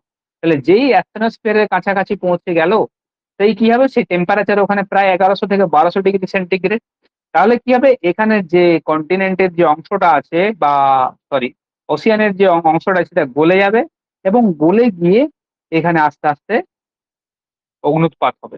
এবং অগ্নুৎপাতের ফলে এই যে তোমার দক্ষিণ আমেরিকার এই অঞ্চল বরাবর কিছু ভলকানির বা আগ্নেয়গিরির অস্তিত্ব আমরা দেখতে পাই, সেটাকে আমরা বলছি হচ্ছে গিয়ে তোমার, কি বলছি, সেটাকে আমরা ভলকানিক আর্ক বলি। তাহলে দুটো কিন্তু আলাদা জিনিস, ভলকানিক আর্ক এক জিনিস এবং আইল্যান্ডিক আর্ক আলাদা জিনিস। যদি কোশ্চেনে দেয় ভলকানিক আর্ক সৃষ্টির জন্য কে দায়ী, তখন বলবে একটি মহাদেশীয় এবং একটি মহাসাগরীয় পাত কিন্তু দায়ী। আরো এখানে যে জিনিসগুলো তোমাদেরকে জানতে হবে, তাহলে ভলকানিক আর্ক নিশ্চয়ই বুঝতে পেরেছো। এবং এই যে ঢুকে গেল এই যে ভলকানিক আর্ক, ঠিক আছে, তোমার হচ্ছে গিয়ে যে আন্দিজ যে পর্বতমালা আছে সেই আন্দিজ পর্বতমালা আমরা দেখতে পাবো, ঠিক আছে। আচ্ছা ঠিক আছে, এটা লিখে রাখবে, আন্দিজ পর্বতমালা লিখতে হবে না, লিখবে ভলকানিক আর, ভলকানিক আর শুধু লিখবে, ওটা কর্ডিলেটাতে চলে আসছে। এইবারে ধরো আরো কিছু জিনিস আমি আগের দিনের ক্লাসে বলেছিলাম, সেটা হচ্ছে গিয়ে ধরো এই যে যখন সামুদ্রিক এবং হচ্ছে গিয়ে আহ কন্টিনেন্টাল প্লেট যখন একসাথে ধাক্কা খাবে, তখন আরো কিছু জিনিস বৈশিষ্ট্য আমরা দেখতে পাবো, সেটা হচ্ছে গিয়ে ইও জিও সিনক্লাইন, কি পাবো, ইও জিও সিনক্লাইন, এগুলো আমি আলোচনা করছি না, এগুলো আগের ক্লাসে আমি আলোচনা করেছিলাম। ইও জিও সিনক্লাইন, তারপরে পাবো কি আহ তোমার হচ্ছে ইউ জিও সিনক্লাইন, আর হচ্ছে গিয়ে তোমার যেটা বলা হয় মনো জিও সিনক্লাইন, কি বলে দুটো ভাগ গেছে, miogeosyncline, sorry eugeosyncline আর মায়ো জিও সিনক্লাইন। তাহলে এই বৈশিষ্ট্যগুলো মনে রাখবে, তাহলেই হবে। মায়োজিওসিনক্লাইন দুটো পাবো, এবং এই ইউজিওসিনক্লাইন এবং মায়োজিওসিনক্লাইন এর সাথে আমরা কি পাবো, এর সাথে আমরা পাবো মোলাস। আমরা আগের দিন আলোচনা করেছিলাম মোলাস কি জিনিস। 2 নম্বর পাবো ফ্লিস। মোলাস হচ্ছে কি ওই বেলে পাথর কংগ্লোমারেটের যে ডিপোজিটটা সেটাকে মোলাস বলা হয়। ফ্লিস হচ্ছে কি সূক্ষ্ম যে তোমার মোটা যে অবক্ষেপটা, তাকে আমরা ফ্লিস বলি।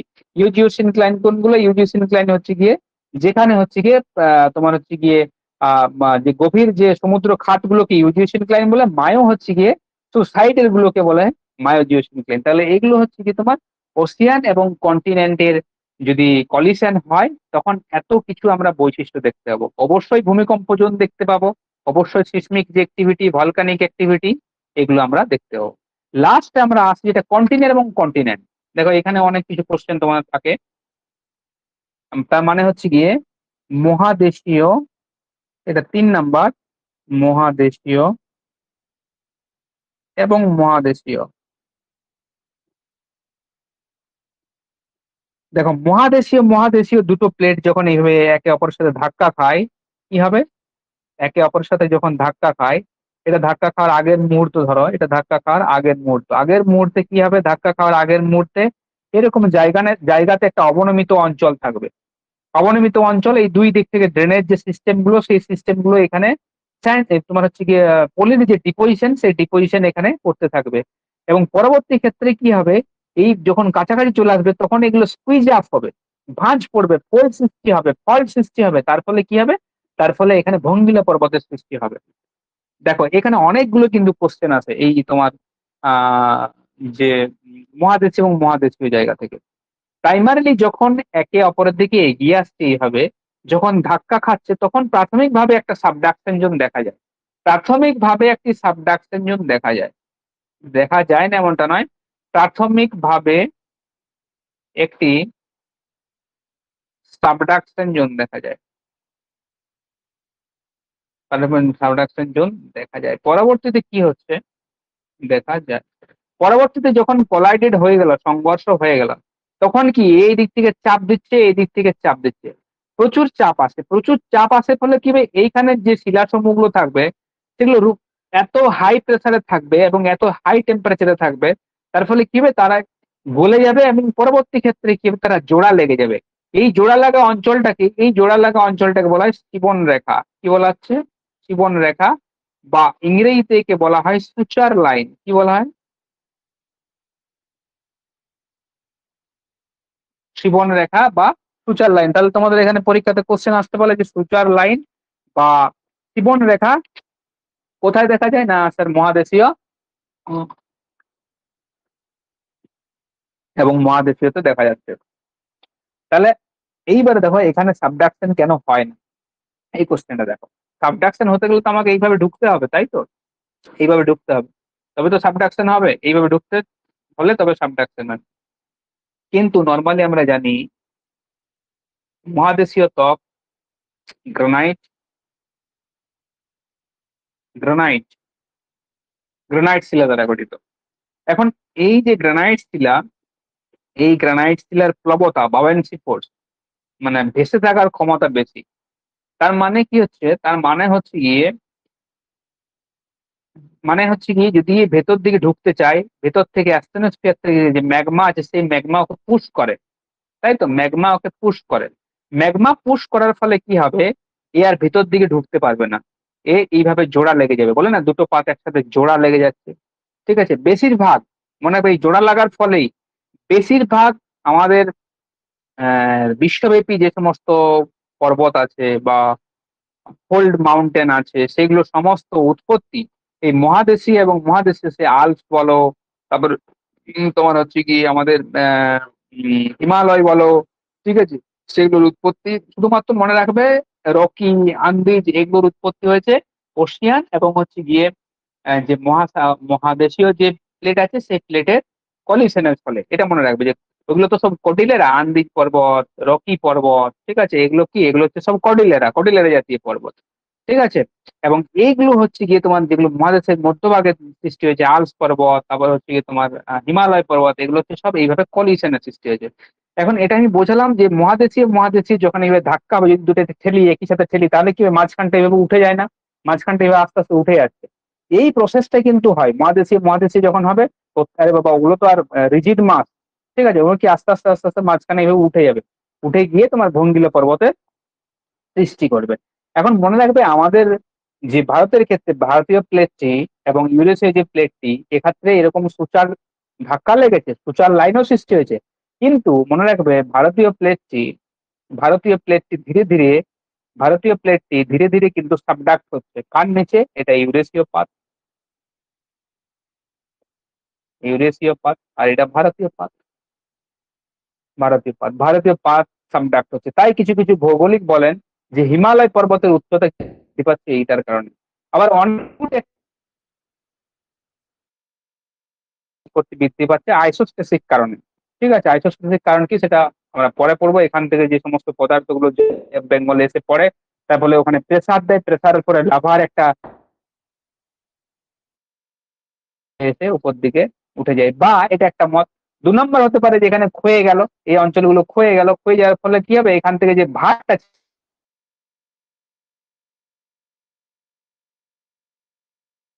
ঠিক চললো, আবার এখানে রেস্টার্ট করছে। হ্যাঁ, যে ভারটা ছিল, যে প্রেসারটা ছিল, সেই প্রেসারটা কি হবে, প্রেসারটা রিলিজ হয়ে গেল। এখানে যে চাপ দিচ্ছিল, এখানে এই যে চাপ দিচ্ছিল এইভাবে, ঠিক আছে? এইভাবে চাপ দিচ্ছিল, এখানে প্রতিনিয়ত নদীগুলো তার তো ক্ষয় করছে, তাহলে ক্ষয়ীভূত পদার্থগুলো এখান থেকে দূরে সরিয়ে নিয়ে চলে যাচ্ছে, তাই তো? তার ফলে কি হবে, হিমালয় পর্বতের ওজন যেটা আগে চাপ দিচ্ছিল তার তুলনায় কমে যাবে। যেই কমে যাবে, এ কোথায় চাপ দিচ্ছিল? হিমালয় পর্বত। ভারতীয় পাত কোথায় চাপ দিচ্ছিল? অ্যাস্টেনোস্ফিয়ার নিচে, অ্যাস্টেনোস্ফিয়ারে চাপ দিচ্ছিল, ঠিক আছে? অ্যাস্টেনোস্ফিয়ারে চাপ দিচ্ছিল। দেখো এবার চলে এসছে, এবার দেখা যাচ্ছে, দেখো চলে এসছে, অ্যাস্টেনোস্ফিয়ারে চলে এসেছিল। সেই অ্যাস্টেনোস্ফিয়ারে যে চাপটা রিলিজ হয়ে গেল, এবার কি অ্যাস্টেনোস্ফিয়ারের লাভা উপর দিকে চাপ দেবে, তাহলে হিমালয়ের যে উচ্চতা, সেই হিমালয়ের উচ্চতা বৃদ্ধি পেতে থাকবে।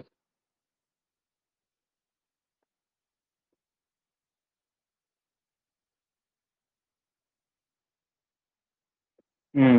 এবারে দেখো, দেখতে পাচ্ছ? ঠিক আছে, ঠিক আছে তো। ফোন এসেছিল, তাই এটা মোবাইলে নেটে চলছে তো।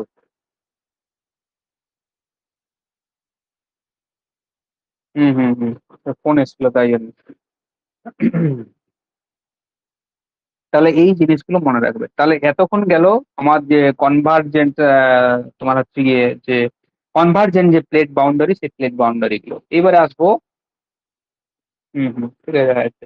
এইবারে আসবো যেটা লাস্ট ওয়ান আছে, হচ্ছে কি তোমার, যেখানে পাথগুলো একে অপরের পাশাপাশি যেগুলো মুভ করে, ঠিক আছে, যেমন কনজারভেটিভ যেটাকে বলা হয়, কি বলা হচ্ছে?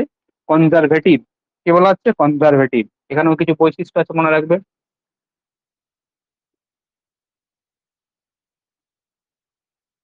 Conservative plate margin. ঠিক আছে, কনজারভেটিভ প্লেট মার্জিন। এটা কি, এখানে কি বললাম, যে এখানে দুটো পাত আস্তে আস্তে, দুই দিকে আস্তে আস্তে উম সরে যায়। দেখছে না? দেখা যাচ্ছে তো, দেখো, দেখা যাচ্ছে।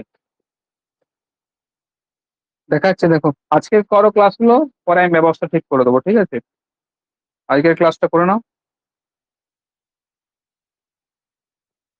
হুম। তাহলে কনজারভেটিভ এটাকে বলা হয় স্ফিয়ার প্লেট বাউন্ডারিও বলা হয়, বা প্যারালাল, বা ট্রান্সফর্মও বলা যায়। এখানে কি কি বৈশিষ্ট্য আমরা পাবো? এখানের বৈশিষ্ট্য পাবে ভলকানিক অ্যাক্টিভিটি দেখতে পাবে। এখানে যদিও পাতের সৃষ্টি বা পাতের ধ্বংস হয় না, মনে রাখবে। এখানে সিসমিক যে ইভেন্ট গুলো, সেই ইভেন্ট গুলো ঘটে থাকে। এবং এই বিধ্বংসী, মনে রাখবে, এবং বিধ্বংসী যে হচ্ছে কি তোমার বিধ্বংসী ভূমিকম্প, সেগুলো হয়ে থাকে। ঠিক আছে, বিধ্বংসী ভূমিকম্প হয়ে থাকে। এছাড়া আমরা কি পাবো? এই ফ্র্যাকচার, দারুণ ফাটল অঞ্চল পাবো। আচ্ছা, লিখবে ফাটল অঞ্চল পাবে। ফাটল অঞ্চল পাবে। উদাহরণ মনে রাখবে, উদাহরণ হচ্ছে গিয়ে স্যান অ্যান্ড্রিজ। তোমরা সবাই জানো স্যান অ্যান্ড্রিজ, হয়েছে। আর অ্যালপাইন, অ্যালপাইনেও কিন্তু ফল্ট দেখা যায়, হয়েছে। এগুলো মনে রাখবে, এই বৈশিষ্ট্যগুলো মনে রাখলেই হবে, এর বাইরে কিন্তু কোশ্চেন আসবে না, হয়েছে। তাহলে আমরা পেলাম এই তিন ধরনের হচ্ছে কি তোমার স্টেটমেন্ট। আর একটা জিনিস মনে রাখবে, যে আমার আরেকটা জিনিস বলা হয়নি, স্কিপ করে গেছি, যে যখন আমরা মহাদেশীয় মহাদেশীয় পড়ছিলাম, এই মহাদেশীয় মহাদেশীয় যখন আমরা পড়ছিলাম, তখন এখানে একটা অফিওলাইট বলে কথা আছে, অফিওলাইট স্যুট। কি আছে? অফিওলাইট, অফিওলাইট, অফিওলাইট স্যুট বা সুইট বলা হয়। এখন নর্মালি কি হয়, নর্মালি হচ্ছে গিয়ে যখন দুটো কন্টিনেন্ট এইভাবে এগিয়ে এগিয়ে আসে, এবং মাঝখানে কি সামুদ্রিক তট থাকে, সামুদ্রিক ভূত্বক থাকে, তাই তো। এখন নর্মালি সামুদ্রিক ভূত্বক আমরা কোথাও নর্মালি দেখতে পাবো না। প্রাচীন যদি ভঙ্গিলে পর্বত থাকে, তাহলে সেই সমস্ত জায়গায় যদি ফলো আপ করি, তাহলে আমরা দেখতে পেতে পারি। এখন যখন এগিয়ে আসে, তখন প্রচুর চাপের ফলে এই সামুদ্রিক ভূত্বকও কখনো কখনো ভাঁজ খেয়ে, বা সামুদ্রিক ভূত্বকের কিছু অংশ আমরা ভঙ্গিলা পর্বতে আমরা দেখতে পাই। সেই ছোট মতন অংশ, সেই অংশটাকে আমরা কি বলি? অফিওলাইট স্যুট বলি। তার মানে আমরা বলতে পারি যে মহাদেশীয়, তার মানে সেটা হচ্ছে কি মহাদেশীয় ভূত্বক, যেটা আমরা উপরে উঠে গেছি সেটাকে আমরা সামুদ্রিক ভূত্বক বলি, আমরা এখন বলি সেটাকে মহাদেশীয় ভূত্বক। কিন্তু সেই মহাদেশীয় ভূত্বকের উপর যদি আমরা প্রাচীন সামুদ্রিক যদি আমরা ভূত্বকের অংশ দেখতে পাই, তখন সেটাকে আমরা কি বলি? তখন সেটাকে আমরা বলছি অফিওলাইট স্যুট। এটা মনে রাখবে। তাহলে অফিওলাইট স্যুট কোন দুটো প্লেটের এর মধ্যে দেখা যায়। এখন বেশিরভাগ ক্ষেত্রে আমরা দেখবো, এবার সমালোচনায় আসবো। ঠিক আছে, সমালোচনায় আসবো। দেখো কি কি সমালোচনায় আছে। নর্মালি মনে রাখবে, প্রথম যদি সমালোচনায়, তো পজিটিভ দিক তো অনেক কিছুই রয়েছে। যেমন বেশিরভাগ তোমার যেগুলো মাউন্টেন আছে, ফোল্ড মাউন্টেন আছে, সেই ফোল্ড মাউন্টেনের উৎপত্তি, ব্যাখ্যা, এগুলো খুব সুন্দরভাবে কিন্তু করা যায়।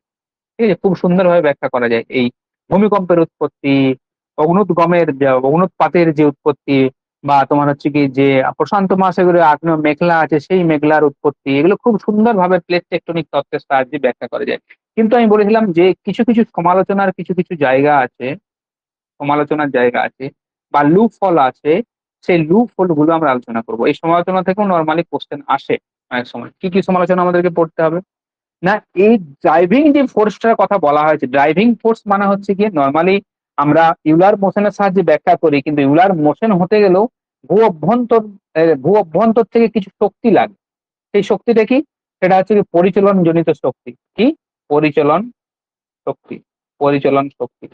এই পরিচলন শক্তি তোমার হচ্ছে গিয়ে সমস্ত প্লেট গুলোকে নর্মালি অনেক কিছু কারণ আছে, এই প্লেট গুলোকে এইভাবে কি করছে, এইভাবে উপর দিকে উঠে আসছে, এইভাবে উপর থেকে পরিচালন স্রোত উঠছে, এইভাবে দুই দিকে ছড়িয়ে যাচ্ছে, এইভাবে দুই দিকে ছড়িয়ে যাচ্ছে। ঠিক আছে, এইভাবে এক একটা সেল তৈরি করেছে। ঠিক আছে, এইভাবে সেল তৈরি করেছে। এইভাবে সেল তৈরি করার ফলে কি হয়েছে, পরিচালন তখন নিচ থেকে উঠে আসছে, এইভাবে ডিভাইডেড হয়ে যাচ্ছে, এইভাবে আলাদা হয়ে যাচ্ছে। কিন্তু এই যে পরিচালন স্রোতের কথা বলা হয়েছে, সেই স্রোত হচ্ছে গিয়ে প্লেট গুলোকে মুভ করার জন্য যে শক্তির দরকার হয়, পরিচালন যে স্রোতটার, সেই শক্তি কিন্তু অনেক কম আছে। তাই তো, অনেক কম আছে। ঠিক আছে, তাহলে এই একটা প্রথম লুপহোলস হচ্ছে গিয়ে যে ড্রাইভিং যে ফোর্সটার কথা বলা হয়েছে, সেই ড্রাইভিং ফোর্সটা তুলনামূলকভাবে অনেক কম। তাই তো, তাহলে ড্রাইভিং ফোর্সটা কিন্তু অনেক কম রয়েছে। ২ নম্বর হচ্ছে গিয়ে আমরা বললাম, ২ নম্বর মনে রাখবে, প্রথমে আমরা বলেছিলাম যে ভূত্বকের ক্ষেত্রফল কি, ভূত্বকের ক্ষেত্রফল আমরা একই ধরে নিয়েছিলাম যে পৃথিবী সৃষ্টির সময় যে ভূত্বক ছিল এখনো পর্যন্ত সেই ভূত্বক আছে, তার মানে ধ্বংস, যেখানে প্লেট গুলো ধ্বংস হচ্ছে প্লাস যেখানে প্লেট গুলো সৃষ্টি হচ্ছে, এই রেট যদি সমান থাকে, তার মানে যদি ১ সেন্টিমিটার ধ্বংস হয়, ১ সেন্টিমিটার আমাকে সৃষ্টিও হতে হবে, তাহলে তো ক্ষেত্রফল সমান থাকবে। কিন্তু বেশিরভাগ ক্ষেত্রে দেখা যায় যে এদের মধ্যে কিন্তু অনেক গরমিল রয়েছে। তার মানে কিরকম গরমিল রয়েছে, কিরকম গরমিল রয়েছে? ধরো, যে হারে অধঃপাত হওয়ার কথা, যে হারে অধঃপাত হওয়ার কথা, সেই হারে কিন্তু অধঃক্ষেপ হচ্ছে না। ঠিক আছে, সেই হারে কিন্তু অধঃক্ষেপ হচ্ছে না, বা যে হারে ধ্বংস হওয়ার কথা সেই হারে ধ্বংস হচ্ছে না, কিন্তু সেই রেটে তোমার লাভা বেরিয়ে আসছে। তা বলে ক্ষেত্রফল বাড়ছে। তাহলে এটা কনসেপ্টটা ঠিকঠাক আমরা প্লেট টেকটনিক থেকে আমরা বলতে পারছি না যে কেন এটা এরকম হচ্ছে। এটা গেল ভূত্বকের যে একই কনসেপ্ট, যে একই হারে ধ্বংস সমান হওয়ার কথা, তো ধ্বংস যদি ১ সেন্টিমিটার হয়, ১ সেন্টিমিটার সৃষ্টি হবে। কিন্তু দেখা যায় যে না, ১ সেন্টিমিটার ধ্বংস হচ্ছে না, ১ সেন্টিমিটার সৃষ্টি হচ্ছে না, এদের মধ্যে পার্থক্য থেকে যাচ্ছে। তাহলে কি ভূত্বকের মান ক্ষেত্রফল কি করে একই থাকছে? এটা একটা। ২ নম্বর হচ্ছে কি কলিশন জোনে, কলিশন জোন বা সাবডাকশন জোন যেগুলো আছে, সেখানে সব যে প্লেট বাউন্ডারি গুলো আছে যেখানে ধাক্কা হচ্ছে, সব জায়গায় কিন্তু বেনিয়ফ মন্ডলে সুস্পষ্টভাবে গড়ে উঠতে পারেনি। প্লেট টেকটনিক তত্ত্ব ব্যাখ্যা করে যে সব জায়গায় বেনিয়ফ জোন কিন্তু ডেভেলপ হবে, যেখানে গভীর এবং মাঝারি মাপের বা মাঝারি কেন্দ্রের বা গভীর ভূমিকম্পের যে কেন্দ্র থাকবে সেগুলো অনেক সময় অনুপস্থিত থাকে। তার মানে বেনিয়ফ মন্ডল সুস্পষ্ট ভাবে গড়ে ওঠেনি। ঠিক আছে, এটা গেল ২ নম্বর বা সাবডাকশন জোন। ৩ নম্বর হচ্ছে কি অনেক সময় আমরা দেখতে পাই যে বিভিন্ন ধরনের পর্বত যেমন কি, যেমন ধরো অস্ট্রেলিয়ার যে ইস্টার্ন যে রাইজ আছে, অস্ট্রেলিয়ার পূর্ব দিকে যে রাইজ আছে, মানে অস্ট্রেলিয়ার পূর্ব দিকে যে উচ্চভূমি আছে, তারপরে দক্ষিণ আফ্রিকার যে ড্রাকেন্সবার্গ যে পর্বতমালা আছে, ড্রাকেন্সবার্গ যে পর্বতমালা আছে, বা ব্রাজিলের কি বলবো, ব্রাজিলের সিয়েরা ডেল মারে, ব্রাজিলের ব্রাজিলের সিয়েরা ডেল মারে, এই যে পর্বত ৩টে বললাম, ড্রাকেন্সবার্গ, ব্রাজিলের সিয়েরা ডেল মারে, অস্ট্রেলিয়ার পূর্ব দিকে অস্ট্রেলিয়ান রাইজ আছে, এগুলোর কিন্তু ব্যাখ্যা কিন্তু দিতে পারে না প্লেট টেকটনিক, যে এই পর্বতগুলো, এই পর্বতগুলোর তোমার হচ্ছে গিয়ে কিভাবে সৃষ্টি হয়েছে, সেই সৃষ্টি কিন্তু এখনো ব্যাখ্যা দিতে পারেন। ঠিক আছে, আবার এখানে একটা জিনিস মনে রাখবে, শুধুমাত্র সাবডাকশন জোন যদি আমরা দেখি, সাবডাকশন জোন, বেশিরভাগ সাবডাকশন জোন কেন প্রশান্ত মহাসাগরকে ঘিরে আছে, তাই তো, তার ব্যাখ্যা কিন্তু প্রশান্ত মহাসাগরকে ঘিরে আছে, তার ব্যাখ্যা কিন্তু প্লেট টেকটনিক তত্ত্ব দিতে পারেনি। হয়েছে। আবার এখানে আরো একটি জিনিস মনে রাখবে, যে উত্তর আমেরিকা যে প্লেট আছে, উত্তর আমেরিকান যে প্লেট, আমরা জানি উত্তর আমেরিকান প্লেটের পাশে কি আছে, প্রশান্ত মহাসাগরের প্লেট। সেই উত্তর আমেরিকা প্লেট অনেক সময় কি হয়েছে, উত্তর আমেরিকা প্লেট কি হয়েছে, উত্তর যে প্রশান্ত মহাসাগরীয় প্লেট আছে, মানে অনেক সময় তার উপরে উঠছে, মানে ব্যাপারটা বুঝতে পারছো তো, এই যে প্রশান্ত মহাসাগরীয় পাত আছে, প্রশান্ত মহাসাগরের প্লেট। এবং এইদিকে কি আছে, এইদিকে উত্তর আমেরিকায় যে পাত আছে, উত্তর আমেরিকায় পাত আছে, তাহলে উপরে উঠছে এবং এর নিচের দিকে নামছে। তাহলে কি হয়েছে, তাহলে দেখা যায় এটা প্রশান্ত মহাসাগরীয়, এটা উত্তর আমেরিকা পাত। তাহলে কি হয়েছে, তাহলে এই যে পাত যে অধঃপাতিত হচ্ছে এবং উত্তর আমেরিকা এবার সরে যাচ্ছে, হঠাৎ করে উত্তর আমেরিকার ক্যালিফোর্নিয়াতে হঠাৎ করে কি করে তোমার হচ্ছে কি যে ট্রান্সফর্ম যে চ্যুতি, ঠিক আছে, যে ট্রান্সফর্ম যে ফল্ট, ঠিক আছে, সেই অংশটাতে দেখা যায়, বাকি অংশতে কেন দেখা যাচ্ছে না? তাই তো, সেটা যদি হয়, যদি ওর নিচে ঢুকছে এরপরে উঠছে, তাহলে ট্রান্সফর্ম ট্রান্সফর্ম যে ফল্ট, তাহলে অন্য জায়গাতেও দেখা যেত, প্লেট গুলো মুভ করছে, তার মানে একই প্লেটের মধ্যে আবার আলাদা আলাদা দিকে মুভ করছে, এদিকে সরে যাচ্ছে এদিকে সরে যাচ্ছে, তাই তো, যেটা আমরা ট্রান্সফর্ম ফল্টের ক্ষেত্রে দেখতে পাই। তাহলে এই জিনিসগুলো কিন্তু স্পষ্ট করে প্লেট টেকটনিক তত্ত্ব কিন্তু ব্যাখ্যা দিতে পারেনি। আবারও কিছু কিছু জিনিস আছে যেগুলো প্লেট টেকটনিক ব্যাখ্যা দিতে পারেনি। তারপর যে প্লেট টেকটনিক তত্ত্বে প্রথমেই ধরে নিয়েছিল কি, যে ক্র্যাটন ক্র্যাটন ছিল ক্র্যাটন ছিল ক্র্যাটন মানে কি, ক্র্যাটন মানে হচ্ছে স্টেবল ভূল্যান্ড। প্লেট টেকটনিক তত্ত্বে প্রথমেই ধরে নেওয়া হচ্ছে যে ভূত্বক কিছু ক্র্যাটনের অন্তর্ভুক্ত ছিল, এবং সেই ক্র্যাটন গুলো কি ছিল, সেই ক্র্যাটন গুলো থেকেই পরবর্তীকালে প্লেটের বা পাতের সৃষ্টি হয়েছে। এখন এই ক্র্যাটন আসলো কোথা থেকে, এই ক্র্যাটন বা সৃষ্টি হলো কিভাবে, সেই সৃষ্টি কিন্তু পাত সংস্থান তত্ত্ব দিতে পারে না। এছাড়া বিভিন্ন পর্বতে বিভিন্ন ধরনের ভাঁজ, ঠিক আছে, বিভিন্ন ধরনের ভাঁজের যে সৃষ্টি, সেই ভাঁজের সৃষ্টি কিন্তু পাত সংস্থান তত্ত্ব বা প্লেট আহ টেকটনিক থিওরি সেগুলো কিন্তু দিতে পারে না। ঠিক আছে, তাহলে এইগুলি হচ্ছে গিয়ে প্লেট টেকটনিক তত্ত্বের সমালোচনা। ঠিক আছে, বেশিরভাগ ক্ষেত্রে প্লেট টেকটনিক তত্ত্ব, বেশিরভাগ ভৌগোলিক বা বেশিরভাগ জিওলজিস্ট কিন্তু মেনে নিচ্ছেন যে প্লেটের ফলেই হচ্ছে, প্লেট গুলো মুভের ফলেই হচ্ছে, কিন্তু আরো মানে যত দিন যাচ্ছে তো আরো গবেষণা বাড়ছে। আমরা আশা করি যে সমস্ত তোমার হচ্ছে গিয়ে অসমাদিত বা যেগুলো প্রবলেম সলভ হয়নি, অদূর ভবিষ্যতে প্লেট টেকটনিকের সাহায্যে সেই সমস্ত যে কনসেপ্ট গুলো আছে বা যেগুলো এখনো পর্যন্ত আমরা প্রুভ করতে পারিনি, সেগুলো অদূর ভবিষ্যতে সম্পন্ন হবে। ঠিক আছে, তাহলে এটা গেল টোটাল এন্টায়ার। তাহলে এখানে তোমরা তিন চারটে জিনিস মনে রাখবে, যেমন আমি আরেকবার রিপিট করে দিচ্ছি, যেমন কর্ডিলেরা মনে রাখবে, এটা তখন বলা হলো না, তাড়াতাড়ি চলে গেলাম। কর্ডিলেরা, 2 নম্বর হচ্ছে ভলকানিক আর 3 নম্বর হচ্ছে আইল্যান্ডিক আর্ক। তাহলে কর্ডিলেরা কোথায় সৃষ্টি হবে, না স্যার, কর্ডিলেরা সৃষ্টি হবে ওশিয়ান এবং কন্টিনেন্ট প্লেটের যদি কলিশন হয়। ভলকানিক আর্ক কোথায় সৃষ্টি হবে, ভলকানিক আর্ক সৃষ্টি হবে এখানে ওশিয়ান এবং কন্টিনেন্ট যদি কলাইড হয়। আইল্যান্ডিক আর্ক কোথায় সৃষ্টি হবে, যদি ওশিয়ান এবং ওশিয়ান হয়, তার মানে এটা বৃত্তচাপীয় দ্বীপমালা, এটা আগ্নেয় দ্বীপ বা আগ্নেয়গিরি বলা হয়। আগ্নেয়গিরি তোমার চেন বলা হয়। কর্ডিলেরা হচ্ছে কি নর্মালি এক লাইন, একটা চেন বিশিষ্ট বা দুটো চেন বিশিষ্ট যে পর্বতের যে যেটা উত্তর আমেরিকা এবং দক্ষিণ আমেরিকাতে আছে, তখন সেটাকে বলা হচ্ছে কর্ডিলেরা। ঠিক আছে, তাহলে এগুলো মনে রাখবো যে কর্ডিলেরা কে সৃষ্টি হচ্ছে। এছাড়া যে ইম্পর্টেন্ট পয়েন্ট গুলো দেখো বলে দিচ্ছি, ইম্পর্টেন্ট পয়েন্ট হচ্ছে যে ভূমিকম্প। ভূমিকম্প যেটা মনে রাখবে, কম গভীরের ভূমিকম্প মনে রাখবে। কম গভীর মানে যেগুলো কম গভীরে হয় ভূমিকম্প, এই 5 কিলোমিটার, এই 6 কিলোমিটার, ঠিক আছে, এগুলো কোথায় হচ্ছে মনে রাখবে, না এইগুলো নর্মালি হয়ে থাকে যেখানে দুটো পাত একসাথে দূরে চলে যায়, মানে যেগুলো প্রতিসারি বলা হয়, প্রতিসারি প্রতিসারি। আর যদি বলা হয় কম গভীরে ভূমিকম্প, যদি বলা হয় বেশি গভীরের ভূমিকম্প, মানে বেশি গভীরে মানে 700 কিলোমিটার পর্যন্ত হতে পারে, এগুলো কোথায় হয়, না এগুলো ধ্বংসাত্মক যে প্লেট বাউন্ডারি গুলো আছে, ধ্বংসাত্মক প্লেট বাউন্ডারি গুলোতে নর্মালি দেখা যায়।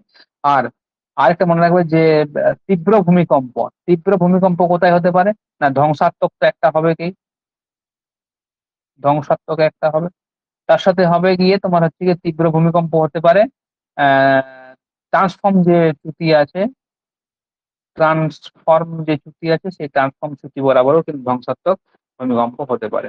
ঠিক আছে, এইগুলো অবশ্যই মনে রাখবে, এগুলো কিন্তু পরীক্ষাতে। আর আর তার সাথে কি মনে রাখবে, যে পাতের যে গতিগুলো আছে, প্রশান্ত মহাসাগরের পাতের সব থেকে বেশি পাতের যে গতিগুলো আছে, সেই গতিগুলো পড়বে। এবং পাতের এগুলো একটু পড়ে নেবে, পাতের যে ডাইরেকশন, পাতগুলো কোন দিকে মুভ করছে, সবগুলো না, যেগুলো মেন প্লেট আছে, সেই যে প্লেট গুলো যেগুলো মুভ করছে, সেগুলো জাস্ট বই থেকে একবার দেখে নেবে। ঠিক আছে। এটা গেল টোটাল এন্টায়ার হচ্ছে গিয়ে তোমার পাঁচ যে সংস্থান তত্ত্ব, সেই পাঁচ সংস্থান তত্ত্ব। আচ্ছা, আজকে আরেকটা জিনিস আলোচনা করে দিই। অডিও ভিডিও ঠিক আছে তো? কেউ একজন বলো।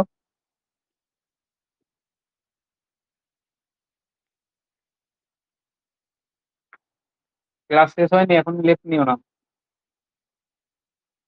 প্যালিওম্যাগনেটিজম আগে বলছিল কি একজন, প্যালিওম্যাগনেটিজম পুরা চৌম্বকত্ব। আমি বলে দিচ্ছি দেখো। আচ্ছা, এটার রেকর্ডিং থাকবে, যদি কারো কিছু নোটস বানানোর থাকে একবার দেখে বানিয়ে নেবে, ঠিক আছে? স্যার ওই একটা গডিলারা ডিজাইন থাকে না, ভলকানিক আর্ক ওইটা একবার বলুন। অনির্বাণ তুমি একটু পরে বলো।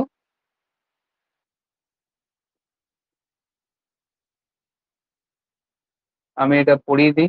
আচ্ছা, তারপরে বলবে যদি কিছু জিজ্ঞাসা করার থাকে।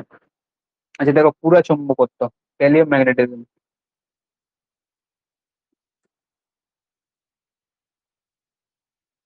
পুরা চুম্বকত্ব।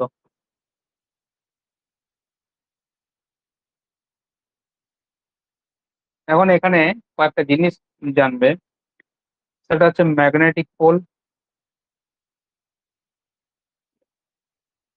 ম্যাগনেটিক পোল বা ভৌগোলিক, বা 2 নম্বর হচ্ছে ভৌগোলিক মেরু।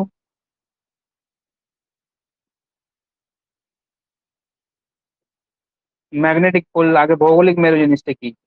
ভৌগোলিক মেরু আর কিছুই না, পৃথিবী। পৃথিবী তার নিজের এক্সিসের সাহায্যে কি করছে? পৃথিবী তার নিজের এক্সিসের উপর ভিত্তি করে কি হচ্ছে? ঘুরছে, তাই তো? এই যে যে এক্সিস, যে কাল্পনিক এক্সিস, যে সেই কাল্পনিক এক্সিস এর উত্তরে এটা হচ্ছে মহাবৃত্ত, ঠিক আছে, বা নিরক্ষ বা বিষুবরেখা। তাহলে এই যে যে এক্সিস বরাবর যেটা ঘুরছে সেটা হচ্ছে গিয়ে নর্থ পোল, এবং নিচে হচ্ছে সাউথ পোল। এটাকেই বলা হয় ভৌগোলিক মেরু। কি বলা হয় এটাকে? ভৌগোলিক মেরু। ভৌগোলিক নর্থ এবং ভৌগোলিক সাউথ, ঠিক আছে। এখন ম্যাগনেটিক পোল কি, এটা আমরা জানবো। ম্যাগনেটিক পোল, পুরো চুম্বকত্বে আমার ম্যাগনেটিক পোল কাজে লাগবে। এখন আমরা জানি যে পৃথিবী হচ্ছে কি একটা বিরাট বড় কি, বিরাট বড় একটা বার ম্যাগনেট। বার ম্যাগনেটের মতো অ্যাক্ট করে, বার ম্যাগনেট কিন্তু নয়, ঠিক আছে। সাপোজ আমরা ধরলাম যে পৃথিবীর এটা হচ্ছে গিয়ে একটা বার ম্যাগনেট। ধরে নিলাম বার ম্যাগনেট কিরকম হয়, বার ম্যাগনেট এরকম হয়, যার একদিকে এন লেখা থাকে, একদিকে এস লেখা থাকে, মানে নর্থ সাউথ লেখা থাকে। তো একই ক্যারেক্টারিস্টিকই থাকে। এই হচ্ছে আমার পৃথিবী, এই হচ্ছে আমার পৃথিবী। পৃথিবীর হচ্ছে গিয়ে নর্মালি কি আছে, পৃথিবীর ক্ষেত্রে আমরা যদি দেখি তাহলে সাউথ কিন্তু উপর দিকে আছে, আর নর্থ কিন্তু নিচের দিকে আছে। কিন্তু আমরা কি বলি, আমরা উপর দিকে নর্থ বলি, নিচের দিকে সাউথ বলি। পৃথিবীর যে চুম্বকটা আছে, আমরা ধরে নিচ্ছি পৃথিবীর ভেতরে চুম্বক যদিও নেই, ঠিক আছে, যে চুম্বকটা আছে সেই চুম্বকের সাউথ মেরু উপরের দিকে আছে এবং নর্থ মেরু দক্ষিণ দিকে আছে। তাই জন্য যখন তুমি কম্পাস এইভাবে হাতে রাখো, দেখবে ও নর্থের দিকে ইন্ডিকেট করে। চুম্বকের যে নর্থ আছে সেটা এই যে সাউথের দিকে, চুম্বকের যে চুম্বক যে শলাকা থাকে, চুম্বক শলাকা থাকে না, এরকম চুম্বক শলাকা থাকে, তাই তো? চুম্বক শলাকার নর্থ কোন দিকে ইন্ডিকেট করে? সাউথের দিকে। কারণ আমরা জানি যে চুম্বকের সমামেরু পরস্পর বিকর্ষণ করে। যদি এটা কি হতো, যদি এটা সাপোজ ধরতাম, যদি এটা নর্থ হতো এবং এটা এস হতো, তাহলে কি চুম্বকের নর্থ এদিকে যেত? যেত না। কারণ চুম্বক সবসময় বিপরীত মেরুকে আকর্ষণ করে। তাই নিশ্চয় চুম্বকের নর্থ মেরুকে আকর্ষণ করছে উপরের দিকে, তার মানে উপরের দিকে এস আছে এবং নিচের দিকে নর্থ আছে। ব্যাপারটা বুঝতে পারলে কি হলো? অ্যাকচুয়ালি প্রকৃত পক্ষে পৃথিবীর যে চুম্বকীয় মেরু সেটা উপরের দিকে আছে সাউথ, নিচের দিকে আছে নর্থ। কিন্তু আমরা যখন চুম্বক শলাকাকে এইভাবে রাখি, নর্থ দেখবে, নর্থ ওই দিকে দেখায়, নর্থ যে ওই দিকটা নর্থ, কিন্তু অ্যাকচুয়ালি নর্থ ওই দিকটা নয়, ওই দিকটা সাউথ। এই দিকটা বিকর্ষণ করছে বলে ওই দিকে চলে যাচ্ছে, ওই দিকটা ইন্ডিকেট করছে, ঠিক আছে, বড় চুম্বকটা। ওই জন্য কি বলা হয়, ওই জন্য যেহেতু শলাকাটা ইন্ডিকেট করছে, ওই জন্য ওইদিকে ওটাকে বলা হয় ম্যাগনেটিক নর্থ। কি বলা হয়? ম্যাগনেটিক নর্থ এবং ম্যাগনেটিক সাউথ। ওই যে শলাকাটার জন্য, ডিরেকশনের জন্য এটা ঠিক করা হয়েছে, ম্যাগনেটিক নর্থ এবং ম্যাগনেটিক সাউথ, ঠিক আছে। এইবারে দেখো পুরা চুম্বকত্ব জিনিসটা কি। পুরা চুম্বকত্ব জিনিস হচ্ছে গিয়ে যখন ভূ অভ্যন্তর থেকে আমার ম্যাগমা, ভূ অভ্যন্তর থেকে ম্যাগমা এইভাবে বেরিয়ে আসে, সেটা কি, সেটা লিকুইড অবস্থায় থাকে, তরল অবস্থায় থাকে। এখন যখন তরল বা লিকুইড অবস্থায় থাকে, ওর মধ্যে কি আছে, ওর মধ্যে বিভিন্ন পার্টিকেলস আছে বা কণা আছে, তাই তো? আমরা ধরলাম এরকম আছে, বেরিয়ে আসছে, এর মধ্যে কি আছে, এর মধ্যে কণা আছে। কি আছে? কণা আছে। কি কণা আছে? লোহা, বেশিরভাগ ক্ষেত্রে লোহা থাকে, লোহা থাকে বা নিকেল থাকে। লোহা বা নিকেল দুটোই কিন্তু খুবই চুম্বক খুবই আকর্ষণ করে। এখন যখন ভূ অভ্যন্তর থেকে এগুলো বেরিয়ে আসছে, তাই তো। ভূঅভ্যন্তর থেকে যখন এগুলো বেরিয়ে আসে তখন এগুলো প্রচুর গরম এবং লিকুইড অবস্থায় থাকে, হয়েছে। এখন আমরা জানি চুম্বকত্ব হারিয়ে যায় কখন, যখন একটা লোহাকে প্রচুর গরম করা হয়, ঠিক আছে, একটা নির্দিষ্ট টেম্পারেচার থাকে, সেই টেম্পারেচারটা যখনই ক্রস করে যায় তখন কোনো একটা চুম্বকের চুম্বকত্ব হারিয়ে যায়, সেটাকে আমরা কি বলি, কুড়ি বিন্দু বলি, তাই তো, কুড়ি বিন্দু। নর্মালি লোহা বা নিকেলের ক্ষেত্রে কুড়ি বিন্দু 574 ডিগ্রি সেন্টিগ্রেড বা কেলভিন এরকম হয় কোনো একটা, আমার এই বলতে মনে পড়ছে না। জাস্ট মনে রাখবে যে কুড়ি বিন্দু হচ্ছে সেই বিন্দু যে বিন্দুর পর ওই পদার্থটি তার চুম্বকত্বের ধর্মটি হারায়, তার মানে তার মধ্যে আর কোনো চুম্বকত্বের ধর্ম থাকবে না, হয়েছে। এইবারে কি হয়, নর্মালি এটা মনে রাখবে যে কুড়ি বিন্দু, আমি টার্মটা ইউজ করবো এখানে। এবারে ভূখণ্ড থেকে যখন এই লাভাটা বেরিয়ে আসলো, ম্যাগমাটা লাভা হিসেবে বাইরে বেরিয়ে আসলো, তখন এর মধ্যে লোহা থাকে, সেটা প্রচুর গরম থাকে, তাই তো, প্রচুর গরম থাকে। এবার গরম থাকা যার মানে কি, টেম্পারেচার অনেক হাই থাকে, মানে কুড়ি বিন্দুর উপরে থাকে, তখন কিন্তু এগুলো ম্যাগনেটাইজ হবে না, তাই তো, ম্যাগনেটাইজ হবে না। দেখবে তুমি যদি একটা বাদ চুম্বক রাখো, বাদ চুম্বক বাড়িতে কিনে নিয়ে আসলে এইভাবে, তার চারিদিকে দেখবে লোহার গুঁড়া যদি এরকম ছিটিয়ে রাখো, লোহার গুঁড়ো যদি এরকম ছড়িয়ে দাও, দেখবে সেই লোহার গুঁড়ো গুলো এরকম ভাবে, এরকম এরকম এরকম এরকম এরকম এরকম এরকম এরকম এরকম ভাবে নর্থের দিকে অ্যালাইনমেন্ট হয়ে গেছে, অ্যালাইনমেন্ট হয়ে যায় এইভাবে। নর্থ বা সাউথ, যেদিকটা নর্থ থাকবে সেদিকটা নর্থ, যেদিকে সাউথের দিকে অ্যালাইনমেন্ট হয়ে যায়, মানে নর্থ সাউথের যে অ্যালাইনমেন্ট, সেই অ্যালাইনমেন্ট হয়ে যায়, ঠিক আছে। কারণ অ্যালাইনমেন্টটা কিভাবে হয়, নর্থের দিকে সাউথ যাবে, সাউথের দিকে নর্থ আসবে, কারণ আমরা জানি চুম্বকের বিপরীত সমমেরু পরস্পরকে কি বিকর্ষণ করে, আর তোমার বিষম মেরু পরস্পরকে আকর্ষণ করে। এখন এক্ষেত্রে কি হবে, পুরচৌম্বকত্বের ক্ষেত্রে কি হয়, এইভাবে লাভা বেরিয়ে আসলো, যখনই টেম্পারেচার 600 ডিগ্রির নিচে চলে আসলো, তার মানে কি, এগুলো জমতে শুরু করলো।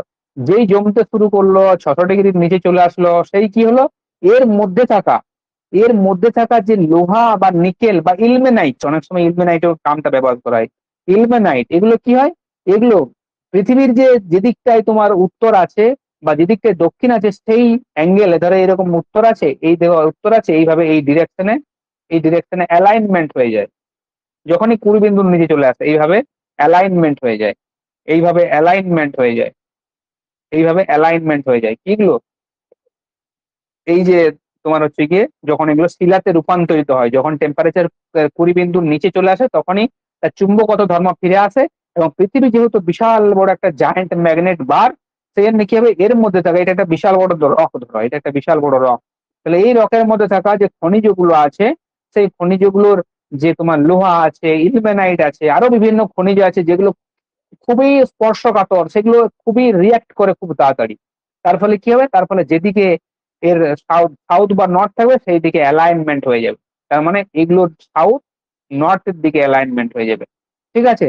এবং এগুলোকে এই অ্যালাইনমেন্ট গুলো দেখে আমরা এক্সামাইন করতে পারি, তোমার হচ্ছে কি বিচার করতে পারি যে পৃথিবীর পোলারিটি বা পৃথিবীর নর্থ পোল বা পৃথিবীর সাউথ পোল কোন দিকে ছিল, তাই তো। এবার পৃথিবীর নর্থ পোল এবং সাউথ পোল, যেটা ম্যাগনেটিক ম্যাগনেটিক নর্থ পোল এবং সাউথ পোল কিন্তু সময়ের সাথে সাথে চেঞ্জ হয়, 1,00,000 বছর বছর পর এগুলো কিন্তু চেঞ্জ হয়, কেন চেঞ্জ হয়েছে সেটা অজানা কারণ, ঠিক আছে, কেউ বলতে পারবে না। তাও বৈজ্ঞানিকরা গবেষণা করে বলছেন যে হচ্ছে গিয়ে, যে তোমার হচ্ছে গিয়ে বিভিন্ন ভেতরে আমরা জানি যে হচ্ছে গিয়ে যে তোমার বহিঃকেন্দ্র মন্ডল আছে, সেই বহিঃকেন্দ্র মন্ডলে ইলেকট্রন, তোমার হচ্ছে গিয়ে যে ইলেকট্রন গুলো আছে, ফ্রি ইলেকট্রন গুলো আছে, সেই ইলেকট্রন গুলোর যে মুভমেন্ট এইভাবে ঘুরছিল, তো সেটা এইভাবে, যদি আমরা এইভাবে দেখাই, এই পৃথিবীর এটা হচ্ছে কোর, পৃথিবীর কোরের মধ্যে আউটার কোর আছে, ঠিক আছে, আউটার কোর আছে। এই আউটার কোর কেমন অবস্থায় আছে, লিকুইড, এটা হার্ড অবস্থায় আছে। এখন এখানে ফ্রি ইলেকট্রন, অতিরিক্ত চাপ গরমের কারণে কি হয়েছে, এখানে যে অ্যাটমস থেকে ইলেকট্রন গুলো মুক্ত হয়ে গেছে। ইলেকট্রন মুক্ত হওয়ার ফলে কি হবে, এখানে যে ইলেকট্রন গুলো ফ্রি হয়ে গেছে, যেই ফ্রি হয়ে গেছে তাদের মধ্যে একটা রোটেশন সৃষ্টি, ইলেকট্রন এইভাবে ঘোরা মানে কি, ইলেকট্রন ঘোরা মানে কারেন্ট বা ইলেকট্রিসিটি তৈরি করা, ধরো এই ডিরেকশনে ঘুরছে, এই ডিরেকশনে ঘুরছে, প্রত্যেকটি একটা নির্দিষ্ট ডিরেকশনে ঘুরছে, এই ডিরেকশনে ঘুরছে, একটা নির্দিষ্ট সার্টেন ডিরেকশনে ঘুরছে। এবার কখনো কখনো কি হয়, কখনো কখনো এই যে ডিরেকশনটা, এই যে ফ্লোটা, কারেন্টের যে ফ্লোটা, এই কারেন্ট সৃষ্টি হয়েছে, এখানে কারেন্ট সৃষ্টি হয়েছিল পৃথিবীর ভেতরের অভ্যন্তরে, যে তোমার হচ্ছে গিয়ে কঠিন যে ম্যাগনেট লোহাটা আছে সেটা চুম্বকে পরিণত হয়েছে, তাই তো, সেটা বাদ চুম্বকের মতো কাজ করছে। এখন এইটার ডিরেকশন এই দিকে ছিল, বাই চান্স কোনো কারণে ইলেকট্রিসিটিটা যদি এই দিক থেকে আসে মনে করো, এদিক থেকে আসে মনে করো, এদিক থেকে আসে, এদিক থেকে আসে, তখন কি হবে, তখন নর্থ যে সাউথ, এটা নর্থ ছিল, এটা সাউথ ছিল, এই পজিশনটা আসলে চেঞ্জ হয়ে যাবে, দিক কি হয়ে যাবে, দি সাউথ হয়ে যাবে, দি নর্থ হয়ে যাবে। মানে ভেতরের উপর পুরোটাই ডিপেন্ড করছে, সেটা আরো পরীক্ষা নিরীক্ষার প্রয়োজন আছে যে কেন এটা এরকম হচ্ছে। তখন যদি ঘুরে যায় তখন সেটাকে পোলারিটি রিভার্সাল বলা হয়। কি বলা হচ্ছে? Polarity reversal. তার মানে ম্যাগনেটিক পোলটা সরাসরি চেঞ্জ হয়ে গেল। ম্যাগনেটিক পোল সরাসরি চেঞ্জ হলে কিন্তু আমাদের ক্ষতি, খুব ক্ষতি। আমরা ডিরেকশন গন্ডগোল করে ফেলবো, বিমান ওঠানামা করার রেডার সিস্টেম গন্ডগোল হয়ে যাবে। ঠিক আছে, আমাদের যে মাইগ্রেটরি যে বার্ড গুলো আছে তারা কিন্তু দিক বিভ্রান্ত হয়ে যাবে। ঠিক আছে, আবার যখন এটা উইক হবে তখন সোলার যে ফ্লেয়ার গুলো থাকবে, সৌর যে ঝড় গুলো আছে সেই ঝড়গুলো, বা সৌর যে আয়ন পার্টিলাইজ যে আয়ন গুলো আছে সেই কণাগুলো কিন্তু সরাসরি এখানে এসে ধাক্কা মারবে। ঠিক আছে, তাহলে এই যে পোলারিটি রিভার্সাল ব্যাপারটা কি, ভেতরে অভ্যন্তরে যে প্রক্রিয়াটা চলছে সেই প্রক্রিয়াটা যদি রিভার্স হয়, ঠিক আছে, এইভাবে তো ম্যাগনেটিক যে ফিল্ড গুলোকে আমরা দেখাই, ঠিক আছে, এইভাবে এখন সাউথ থেকে নর্থের দিকে যায়। ম্যাগনেটিক যে শক্তি সেটা সাউথ থেকে নর্থের দিকে যায়। কিভাবে যায়? এইভাবে যায়। এই আমাদের পৃথিবী, ধরো এই আমাদের পৃথিবী, ঠিক আছে, এই পৃথিবী এখন পৃথিবীর এই দিক থেকে এইভাবে যায়, এই দিক থেকে এইভাবে। এইগুলোকে একটা চুম্বক অক্ষ, এগুলোকে অক্ষ বলা হয়, এগুলো থেকে ফিজিক্সে ভালো আছে। এটার মুভমেন্ট কোন দিকে আছে? এই দিকে আছে, এখন এই দিকে আছে, এই দিকে আছে, এই দিকে আছে, প্রত্যেকটার এই দিকে আছে। ঠিক আছে, তাই এই যে এই যে ম্যাগনেটিক যে ফিল্ড, সেই ম্যাগনেটিক ফিল্ড সূর্য থেকে আয়নিত যে প্লেয়ার গুলো আছে বা কণাগুলো আছে সেইগুলোকে রক্ষা করে। ঠিক আছে, সেগুলো থেকে পৃথিবীকে রক্ষা করে। এই কারণে কি হয়, নর্মালি কি হয়, যদি এই এই ডাইরেকশনটা চেঞ্জ হয়ে যায়, যদি এই দিক থেকে ম্যাগনেটিক এনার্জি এদিক থেকে রিলিজ হয়, ম্যাগনেটিক ইম্পালশন এদিক থেকে রিলিজ হয়, তাহলে কিন্তু পুরো বার ম্যাগনেটটা, পৃথিবীর ভেতর যে বার ম্যাগনেটটা আছে, যেটা নর্মালি উপরে সাউথ আছে নিচে নর্থ আছে, সেটা তখন রিভার্স হয়ে কি হয়ে যাবে, উপরে নর্থ নিচে সাউথ। তখন চুম্বক শলাকাকে যদি রাখো, যদি কেউ বেঁচে থাকে তখন চুম্বক শলাকাকে যদি রাখো, তাহলে চুম্বক শলাকা চ করে ঘুরে যাবে, আমাদের দক্ষিণ দিকে নির্দেশ করবে। তখন দক্ষিণ দিকটা আমাদের নর্থ হয়ে যাবে। কিন্তু আসলে কি তাই? আসলে কিন্তু তাই না। ঠিক আছে, এই জিনিসটা এক্ষেত্রেও হবে। এটা যেমন নর্থ কে ডাইরেকশন করছে, ঠিক আছে, নর্থ কে ডাইরেকশন করছে, তখন ডাইরেকশনটা ঘুরে এইদিকে হয়ে যাবে, ঘুরে এদিকেই হয়ে যাবে, এদিকে হয়ে যাবে, এদিকে হয়ে যাবে, এদিকে হয়ে যাবে, এদিকে হয়ে যাবে। This is call polarity reversal. উল্টো দিকে হয়ে যাবে, এটাকে বলা হয় পোলারিটি রিভার্সাল। এটাকেই বলা হয় পুরা চুম্বকত্ব। এবারে শিলার মধ্যে এই যে চুম্বকত্বের যে বৈশিষ্ট্যগুলোকে খুঁজে খুঁজে বের করা হয়। ঠিক আছে, কোথায় পোলারিটি রিভার্সাল আছে, পোল কোন দিকে সিচুয়েশন, যেগুলো খুব সহজেই আমরা বুঝতে পারি। এটাকেই বলা হয় পুরা চুম্বকত্ব। ঠিক আছে।